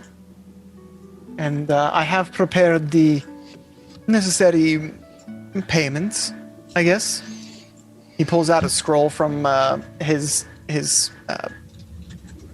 backpack. Traveling pack. This is what you requested, and he hands it to Mordecai. And what might this be? I called in many favors, but I got an item that will remove the curse from you. Oh, no kidding. Yeah. That, Mordecai, that sounds suspicious, doesn't it? Sort of the first thing is probably cancel out the first thing, right? And whatever it is that Mordecai tries using it. Give me an Arcana check. Oh boy, oh boy, oh boy, oh boy. 18. You successfully cast Lesser Restoration and restore your voice to its former glory? Whee! Certainly more glorious than this. Perfect. Do I sound better? How do I Much sound? better than you used to sound. This is far more preferable. My marriage is saved, and angels can sing once more. His arms go out to the sky. Well, this voice is certainly more normal than the previous voice. Mordecai, you will have to point out these angels to me. I am not seeing them. Oh yeah. It's a tiefling thing. Don't you can't see him. I see. Yeah. Hey, can you hold these gloves first? Sure. Oh no! First, Why should I should give not hold Mordecai these gloves? an actual stank eye. What? They're a gift from the angels. It is the reason that his voice sounded like that first. Oh, I see. Do not put them Mordecai, why on. would you put those on if you knew that those would do that? I don't we didn't. appreciate the direction of this conversation. So where are we going? We are heading east along the Old Svalich Road to the town of Barovia. As he, That's good. Lady Wachter has generously offered the use of this, paid for the use of this carriage that will take us a bit faster along the road. Then let us depart. Excellent. No time to waste. Time to protect you. Vasily climbs into the carriage.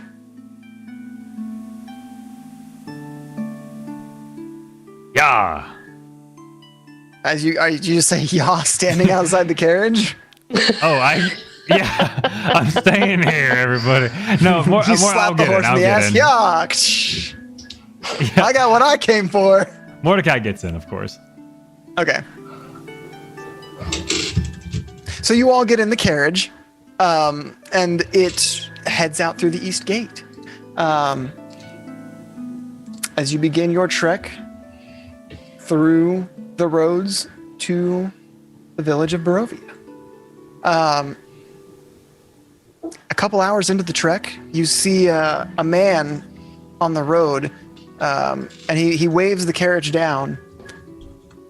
And as it slows down, you kind of hear muffled talking. The driver seems to be talking to him, and Vasily sticks his head outside of the carriage. And says, why are we stopped? Who is this man? The man approaches the carriage, and I am from the village of Valeki. I am pursuing a murderer. The man is dressed in what you now recognize as uniform of the guards of Valeki. Have you seen anyone along the roads? I have not myself. And he looks to the other, you guys. Not that we've seen. Unless I need to roll for perception. You can roll for perception, see if you notice anything. Okay. 10. No, you haven't noticed anything, Mordecai. Ah. I'm good. Well, I thank you for your time, and have a safe travel. And with that, the carriage continues on.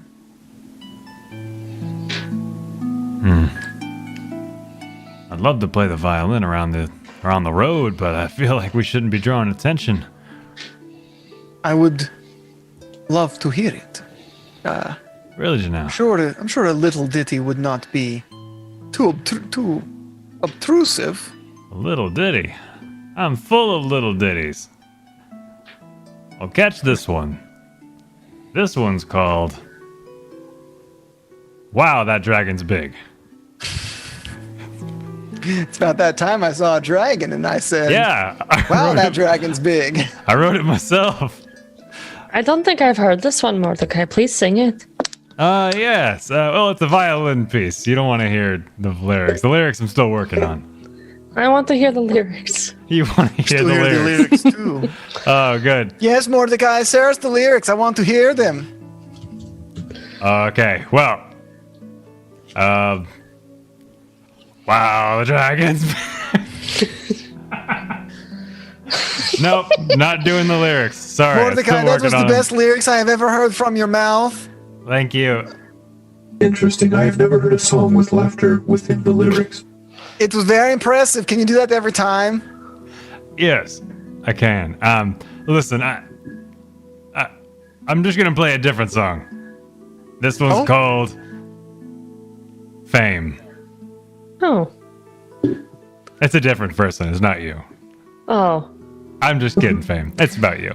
And I play a very pretty ballad, actually. Okay. Does it have any words?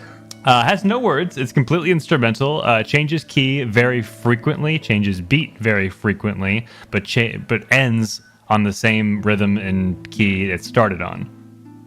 Okay. It shouldn't work, but somehow does. Mm-hmm. That was very beautiful.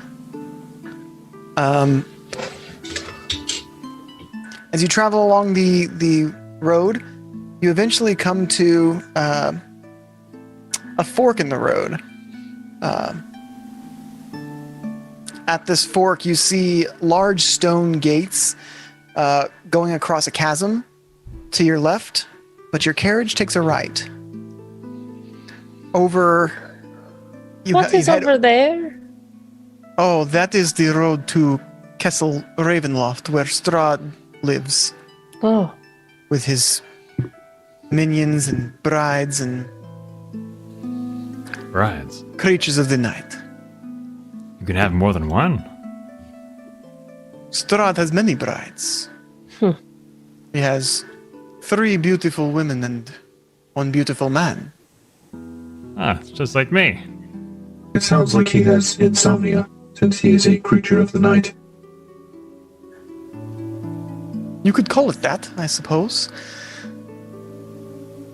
As you head along the road some more, you head over a bridge that crosses over a river, but to the left of the carriage, you see a large ravine. Right under the bridge is a large waterfall. 120 plus. How tall is this drop? Maybe 200 feet. It's maybe a 200-foot waterfall falling from this river down to a continuation of the river deeper along the valley.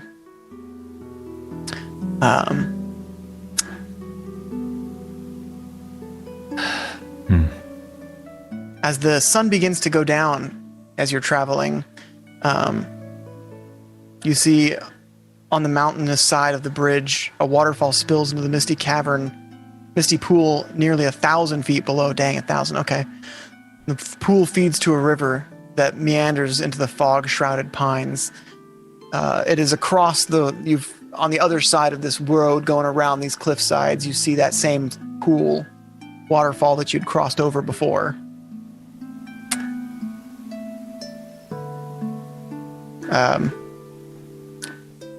As after the sun goes down, the carriage does come to a stop, and Vasily says, "We will camp here for the night. It is too dangerous to continue along in the night." You know, now that we've gotten to see more Barovia, at first this place was very grim and honestly is just dreadful. Not that it isn't, but now that we've seen this, look at this! Gesturing outward. Barovia has its appeals, for sure. There are many beautiful locations here. Finding something that scares you at first, but once you get to know it, I don't know. Reminds me of someone I know. What? You said scares you first. Yeah. But I am not scared. Well, you're braver than I. But I suppose I got a couple years on you. How old are you? 2? 3? Yes, 2. 2. That's right. That's right. Did you hear? This man can play the spoons. It's been a long time since I've heard anyone play the spoons. What are you talking? You cannot play spoons. Spoons are for eating.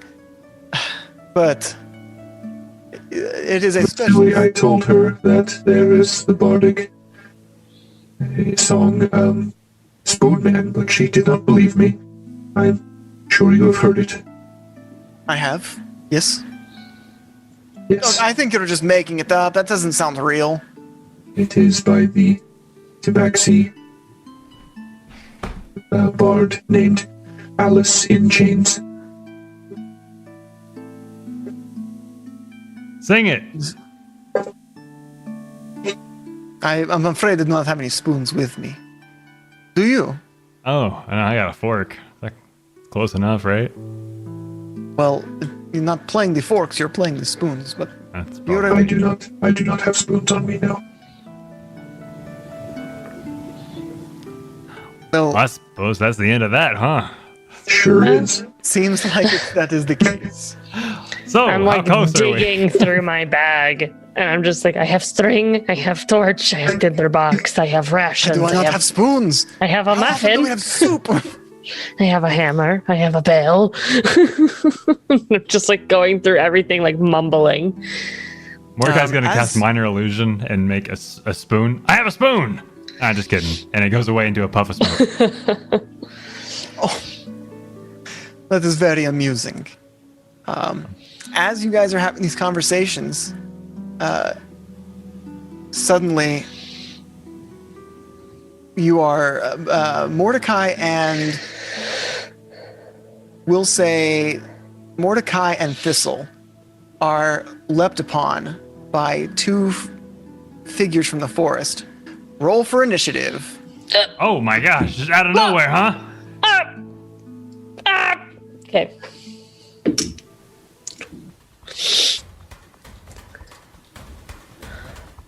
And here we go. 22. 13. Roll for initiative. Okay. Mordecai. 12. Okay. Thistle got an 8 plus whatever her initiative modifier is. 1, so she got 9. And Fame, you are up first. These All right. two look like humans. Fame, extremely alert, just completely unsheathes her not daggers, definitely unsheathes her short sword and begins to dread ambush the person, the humanoid figure to her west, and goes 10 feet over as the DM laughs. And Sorry, you said to her west. I was To just her laughing like west. It's west for everybody. To her west. Everyone else is east. And she goes to slash with her short sword. All right, roll to hit. With a natural 20 to hit. And that would be a crit, baby. Crit, baby. Oh, heck. Okay, I have math to do. So let me get my little calculator. So I've got my dread ambush, which gives me a second hit, which I will roll for. That is a 17 for the second hit. Does also hit. Okay, so 1 crit, 1 not. So she does 6 plus 6, 4 plus hit 6 plus 6 plus, and then multiply that by 2 for a crit. Bam. Okay, 56 damage on the first slice. Ooh, nail to the gut. Nail to the gut. And then her second attack does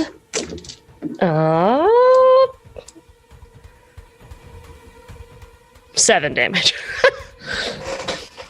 Okay.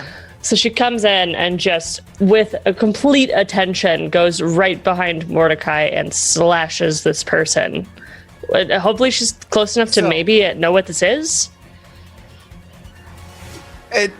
Give me a religion check. Okay. Best roll possible. Not really, but unnatural 20 then.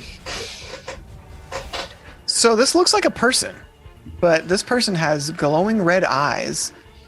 Its hands end in where the fingers would be. They end in sharpened nails that seem more like claws. And as you slash at it with your short sword, the cut doesn't seem to make as much damage as like slice through. It's almost harder to cut this individual. And as you do, you see some of the wounds, not completely, but start to mend themselves along the slash.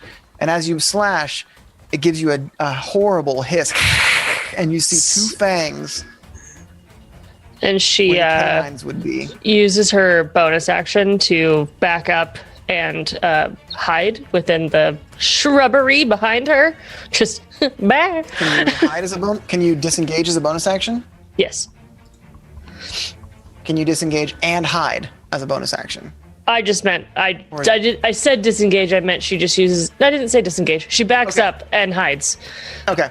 She's going to make an attack of opportunity against you. Okay. 17 to hit. 17 hits. All right. You are going to take 7 points of slashing damage, and I need an athletics or acrobatics check, as my wife gives me cookies. Okay. That will be 15.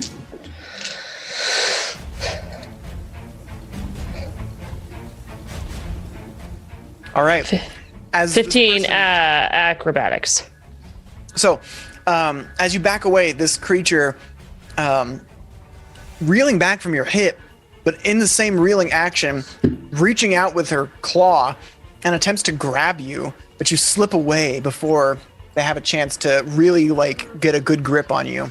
I hide. And now you're hiding now? I am void eyeballs within the bushes. All right. So that's going to bring us to that creature's turn. Sweet. That creature is going to attack Mordecai. Mordecai, you see the slash that Fame did with her sword begin to mend itself further as this creature hisses at you and attacks you. That is a 13 to hit. That's a miss. So I see what this this humanoid creature did to Fame, and I anticipate the same move, and I move out of the way really quickly. Whoa!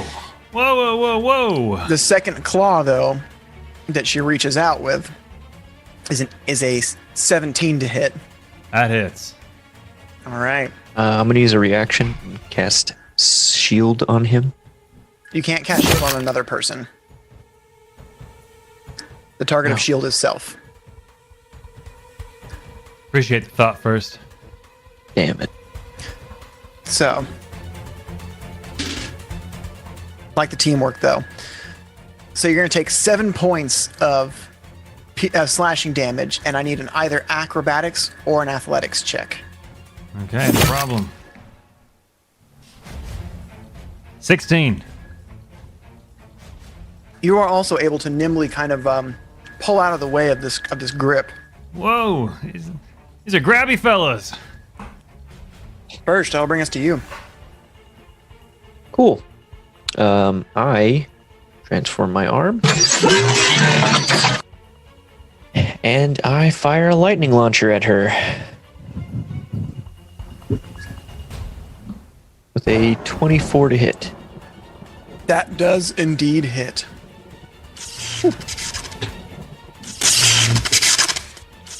That is a 9 lightning damage. Then I do it again. Okay.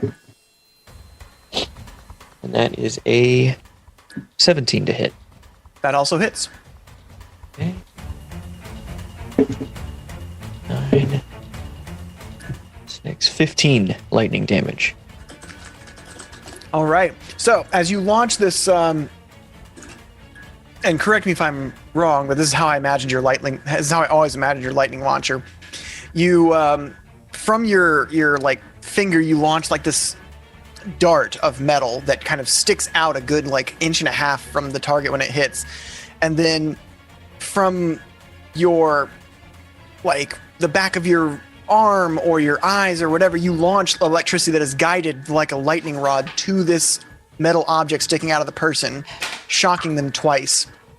So to go along with that, we can say that I fired a needle from the gun, and then the gem on the sight for the pistol fires the lightning to it. Yeah. As the second bolt hits the rod, it shakes the rod loose and it falls to the ground, meaning you don't just get auto hits next time. But it's a cool, I like that imagery. The electricity does seem to harm this creature more than the slash as well. Mordecai, that'll bring us to you. I'm going to have Nim. Oh, right. Nim gets to. Thank you for reminding me. Yes, I'm going to have Nim. What is it just dodge? Him in Dodge would give dodge other mode? creatures disadvantage on attack rolls against him. Yeah.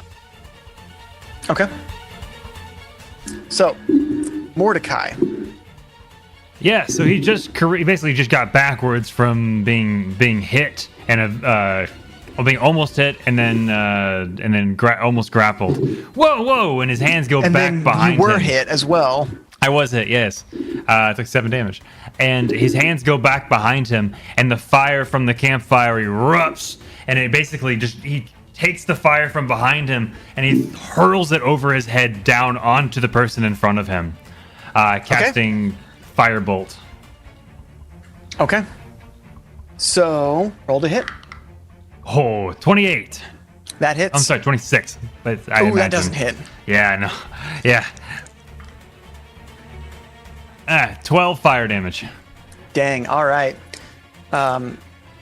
You're kind of fake out, like stumble, turn around, toss the fire at this creature, ignites it a little bit, and the flames do sputter out, but it's looking very cindered, blackened. Gotcha. And as my bonus action, I'm going to look to first and say, "You got this, bud." I'm going to wink with a Bardic Inspiration. Which is a D6, by the way, not a D8. So, the other creature is going to attack Thistle with a natural 20. So,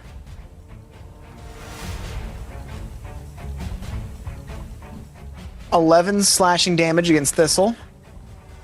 Oof. And Thistle's going to have to make an athletics or acrobatics check. Come on, Thistle. You got this.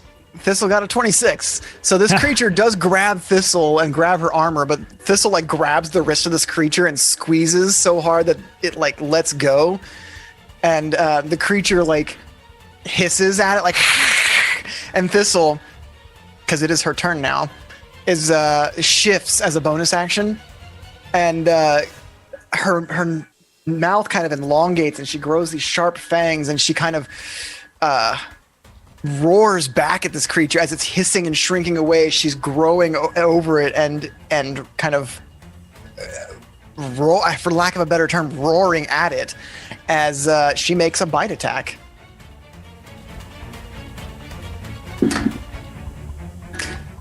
And that's how much is her bite attacks? Forgive me, I'm having to look at her sheet for the first time. That's okay. A D6. Thank you so much, Centuries Untold. Yay. 6 piercing damage. And as she pulls back, there's some viscera on her teeth. But again, the holes that the bite attack in the arm shoulder of this creature that she makes seem to heal almost as quickly as the damage is done. So Thistle goes back for a second bite. And that is going to be 9 piercing damage. Oh. So, and this time she bites in and kind of shakes her head a little bit. And that'll bring us to Fame. Fame takes her plunge from the bushes and goes straight back towards the woman now focused on Mordecai. Mm-hmm. And bonus action while she's running, cast Zephyr Strike. And that does not provoke any opportunity attacks until her next turn and adds damage. So she goes again with a short sword hit. Hopefully. Let's find out. Let's find out together. 16 to hit. That does hit. She hits and sneak attack since she was hidden. So that is damage. 11 plus the Zephyr Strike. That is 18 damage. And that is it. She has used her bonus action. Okay. So as you lunge from kind of hidden behind this bush at this creature, you drive your short sword into it where its heart would be. And again, it hisses and like falls back with you. It kind of kicks off against you to kick you away before turning into mist and fading into the trees. Whoa. And that'll bring us to first.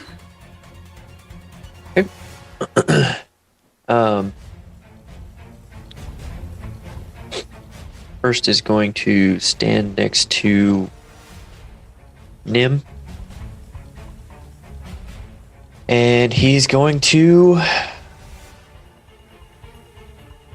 he kind of like... in a sense, reloads his gun, kind of like a shifting the type of ammunition he's going to use. Okay. And he fires this like incendiary shot. Okay. And he's casting Firebolt.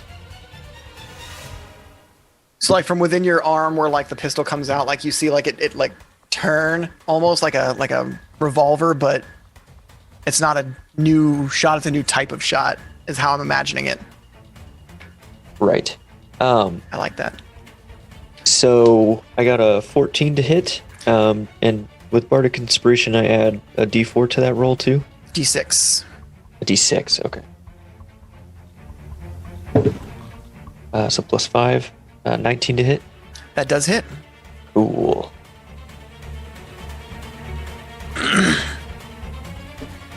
Find my D10.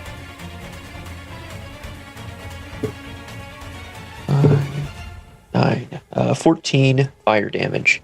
All right. So this one is less singed, less damaged, but so it doesn't ignite and conflagurate, but it does take the fire damage and burn. Okay. Mordecai. Hang on. Nim. Thank you. Yeah, Nim. I'm sorry. Well, also I have bonus action. Okay. May not need it, but just in case, I cast Sanctuary on Thistle. Okay. And Nim is going to attack with his short sword with a 23 to hit. Does hit. Okay. That is a 6 piercing damage. All right. The sword pierces into this creature, but again, Nim's met with a lot of resistance, almost like he's having to struggle to get it in there. And that'll bring us to Mordecai. Mordecai is gonna quickly look at the fire and realize it's burning really like low at this point, but he's gonna try it again. He's going to raise his right hand and raise the fire from the campfire and basically vault it over Thistle and try to land it into the second creature. Okay. He's going to hit with a 16. 16 does hit. Wow. All right. So you kind of toss it up over Thistle's head, and it kind of lands on this creature. 13 fire damage. All right. And it's just gonna land right on top. Again, this creature doesn't catch fire, doesn't go up in flames like the previous one did. And in fact, you see some of these scorch marks begin to heal as this creature disengages from Thistle and turns into mist, and also disappears into the forest. Thistle, claws and teeth bared, is going to use her divine sense to sense any celestial fiend or undead within 60 feet that's not behind total cover. So she kind of gets down on all fours and begins sniffing the ground and trying to find anything. And as she's sniffing the ground, pull out trusty dusty wand of enemy detection. Read to me what that does again. Nearest, you'll know the direction of the nearest creature hostile to you within 60 feet. That is, but not its distance from you. Wand can sense ethereal, invisible, disguised, hidden, as well as those in plain sight. Okay. So the wand points into the woods, kind of to the south of you guys. Thistle kind of pulls back her fangs and her claws and says, "They have gone. They are scared. They are running away. There are still some things nearby, but they are not like coming towards us at us. You know, they are more like staying away." Well, did you detect anything in that direction? Well, there were two things over that way, points south, that were like running away, and there were some things like this way and like points like north, and it's like, but they were like not doing anything. They were just kind of hanging out. I wonder if it's because we're close to that damn castle. Could be. From inside the carriage, the driver and Vasily kind of like come out and it's like, "Is the commotion gone now?" Yes. I believe so. You best stay in there, though. Oh, if you think it is safer in here, then I appreciate your protection. And he closes the door again. These forests are the furthest thing from welcoming. So, good read. What's the plan, guys? We are almost to Barovia, correct? Give me an intelligence check as you look at your map.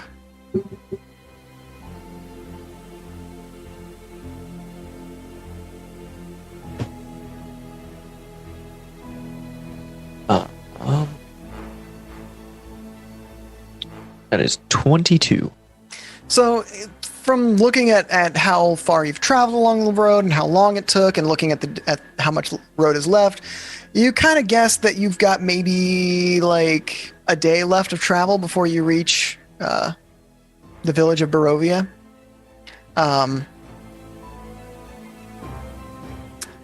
So, the next morning, you guys awaken after a long rest. Give Thistle a long rest here. And you guys have made it pretty far from Valeki. As you travel along the road, you come to what looked to be some unmarked graves. Just a couple of crosses sticking up out of the ground. They're they're moss covered and overgrown. But you can tell that they are graves.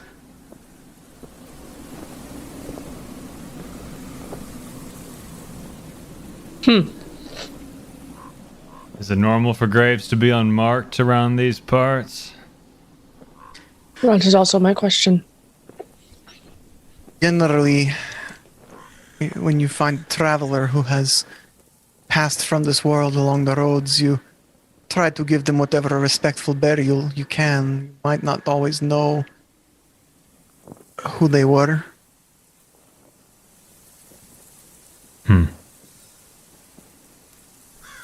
That's as grim as anything else. Life is very grim in Barovia in general. When you are ruled over by a man like Strahd, it's hard to have much sunshine in the world.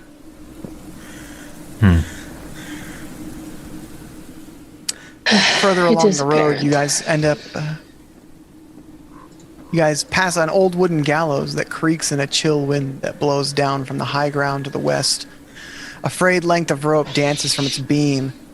The well-worn road splits here, and a signpost opposite the gallows points off in 3 directions. Barovia Village to the east, Seer Pools to the northwest, and Ravenloft/Valecki to the southwest. The northwest fork slants down and disappears into the trees, while the southwest fork clings to an upward slope.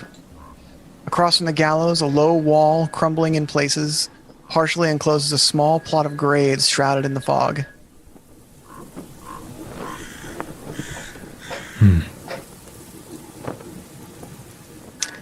As you pass by it, heading towards the village of Barovia, you hear a creaking noise behind you, coming from the gallows. As you look, where there was nothing before now hangs a lifeless gray body. The breeze turns the hanged figure slowly, so that it can fix its dead eyes upon you. You recognize the face. It is the void, lifeless eyes of Fame.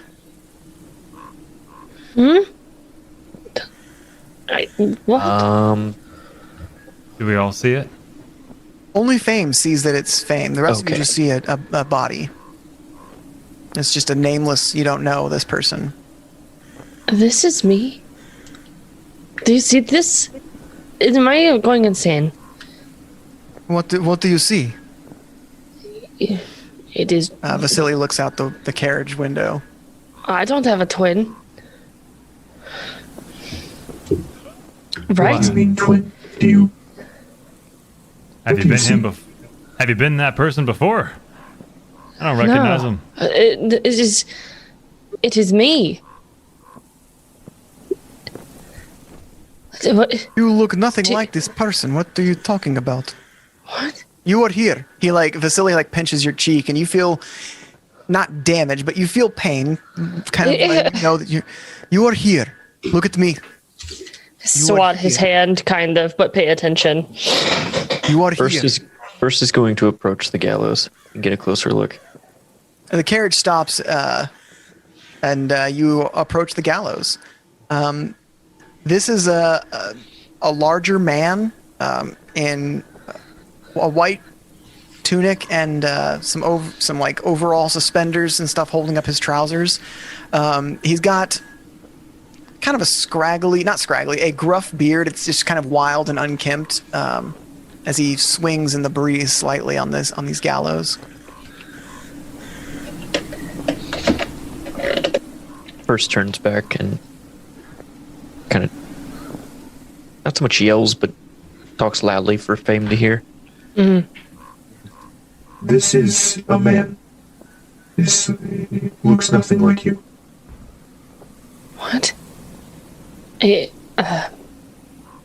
of squinch my eyes real tight that I must be dreaming. No. I've seen things like this before. Or I'm cursed. I open my eyes again. Well, we're not unfamiliar with those around these parts, apparently, but my experience with this kind of thing, you're not one to lie or make things up or imagine things that aren't there. Unless it's something that maybe it is after something. I wasn't touched by the... I don't know. You don't have to be. The mists of Barovia themselves seem to have an enchantment on them, showing us grim things leading to death, or sometimes just things to frighten small children. try not to pay it any mind and keep your sanity here. You are alive. Remember that. And he kind of like pinches you again, like this time on like the arm. Like he's like, she doesn't want to be too intimate, like it doesn't want like my hands in her face, but just kind of like again a reminder, like you are here, not there. Take it from me. The devil's watching you. We better find out what kind.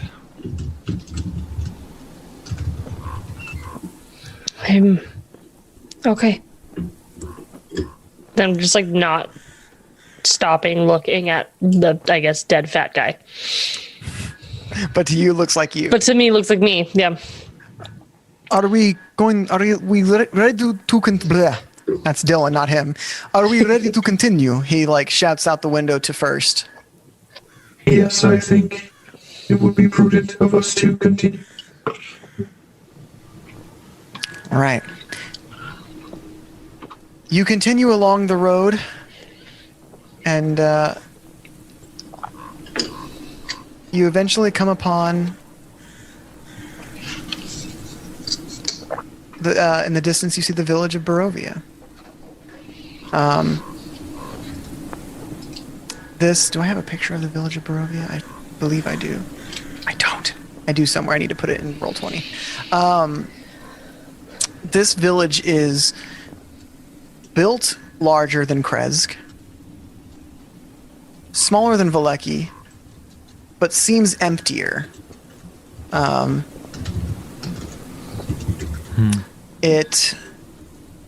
there we go. The most notable feature of this small town is the fact that a large castle on a cliffside looms over almost oppressively over this town.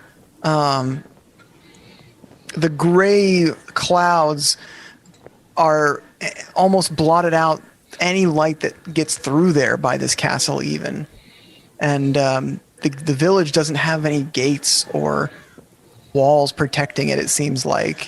And as you approach,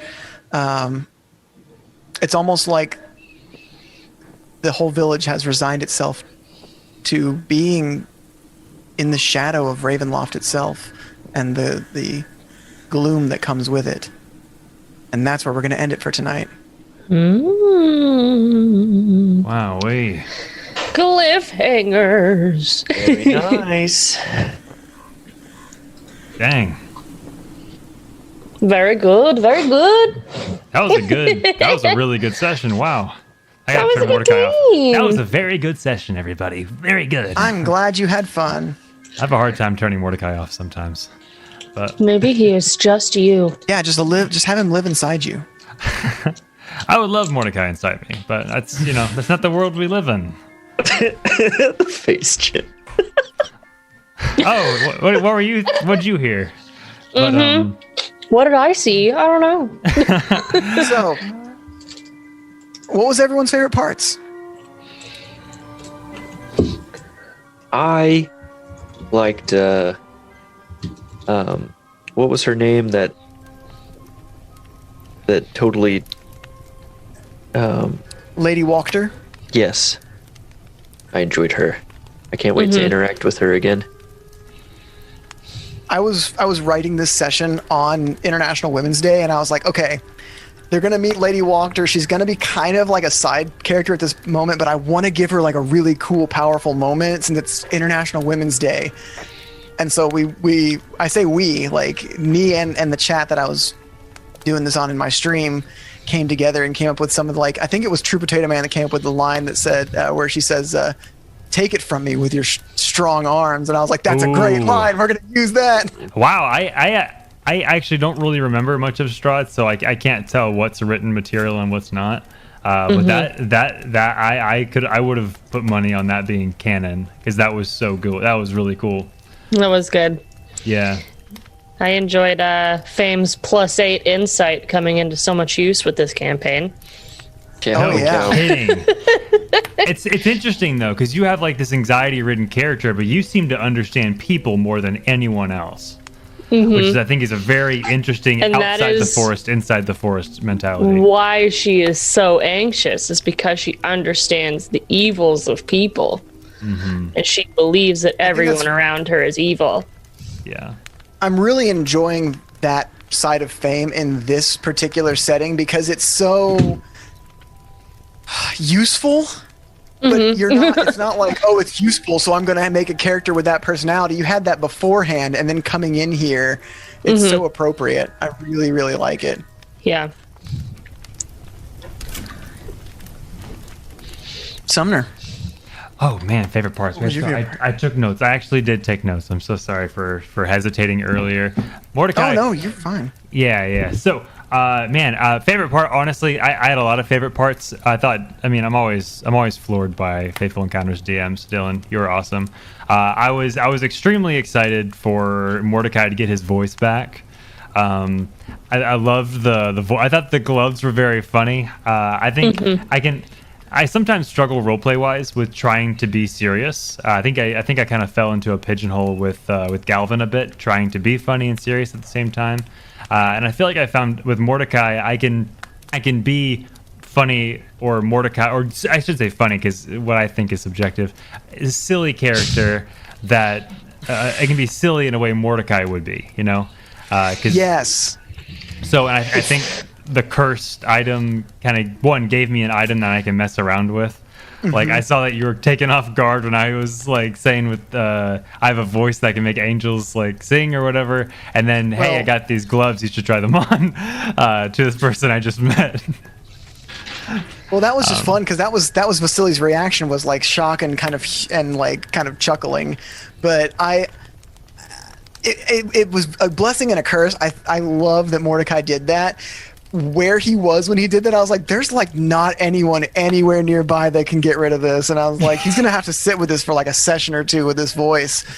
And I intentionally kept bringing it up by NPCs because I feel like if we didn't acknowledge it, it would just be weird, and acknowledging it made it funny, and it kind of took away from some seriousness of Mordecai, but it's also kind of on brand for Mordecai. It's so a little bit of self-deprecating humor is very on brand for Mordecai. It was great.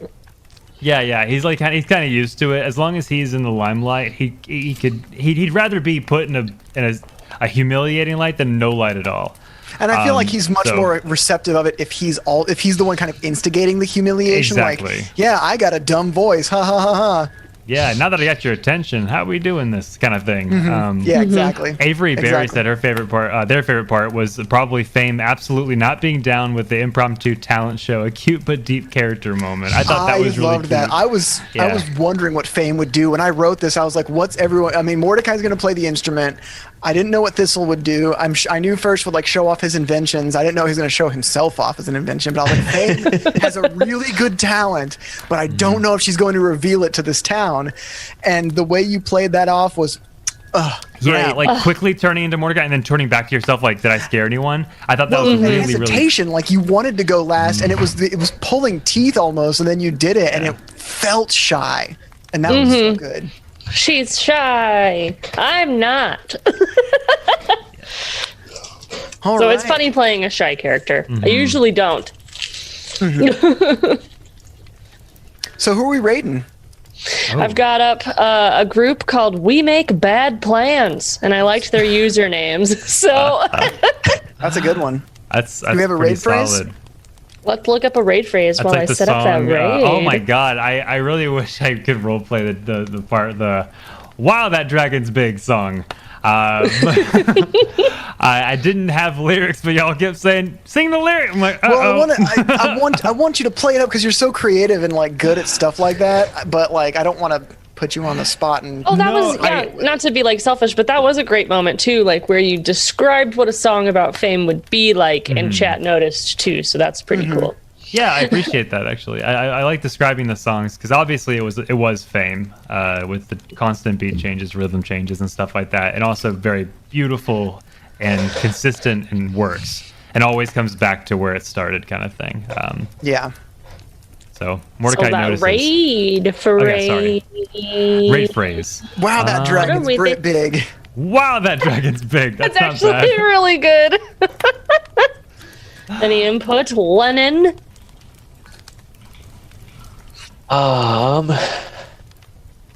That dragon is big is good. Take it from me with your big strong arms is good. Oh, that is good. That one's Do you feel good. strong, sir? In control? Ooh, take it. I like that.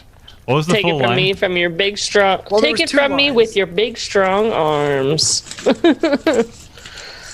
All right. There we go. I love it. But yeah, thank you so much to everyone. I see everyone had a lot of fun with the Mimic. I did update the Mimic thing as promised, or it's no longer just the map. It is random to every frame. I'll be adding more and more stuff like that to make chat and channel points a little bit more interactive with what's going on screen. Thank you so much to Centuries Untold. We had a few follows. One Boy Frog, thank you for the follow. John the Dom, love that name. We are 6 follows away from that 24-hour stream, my dude. Yeah, we are. Flaming Firehawk. Let's go ahead and say hello to our friends that We Make Bad Plans. Such a cute name. Love it. All right, good night, everyone. Bye. Good night, guys. Bye, guys. Have a wonderful We love night. You are beautiful and we love you.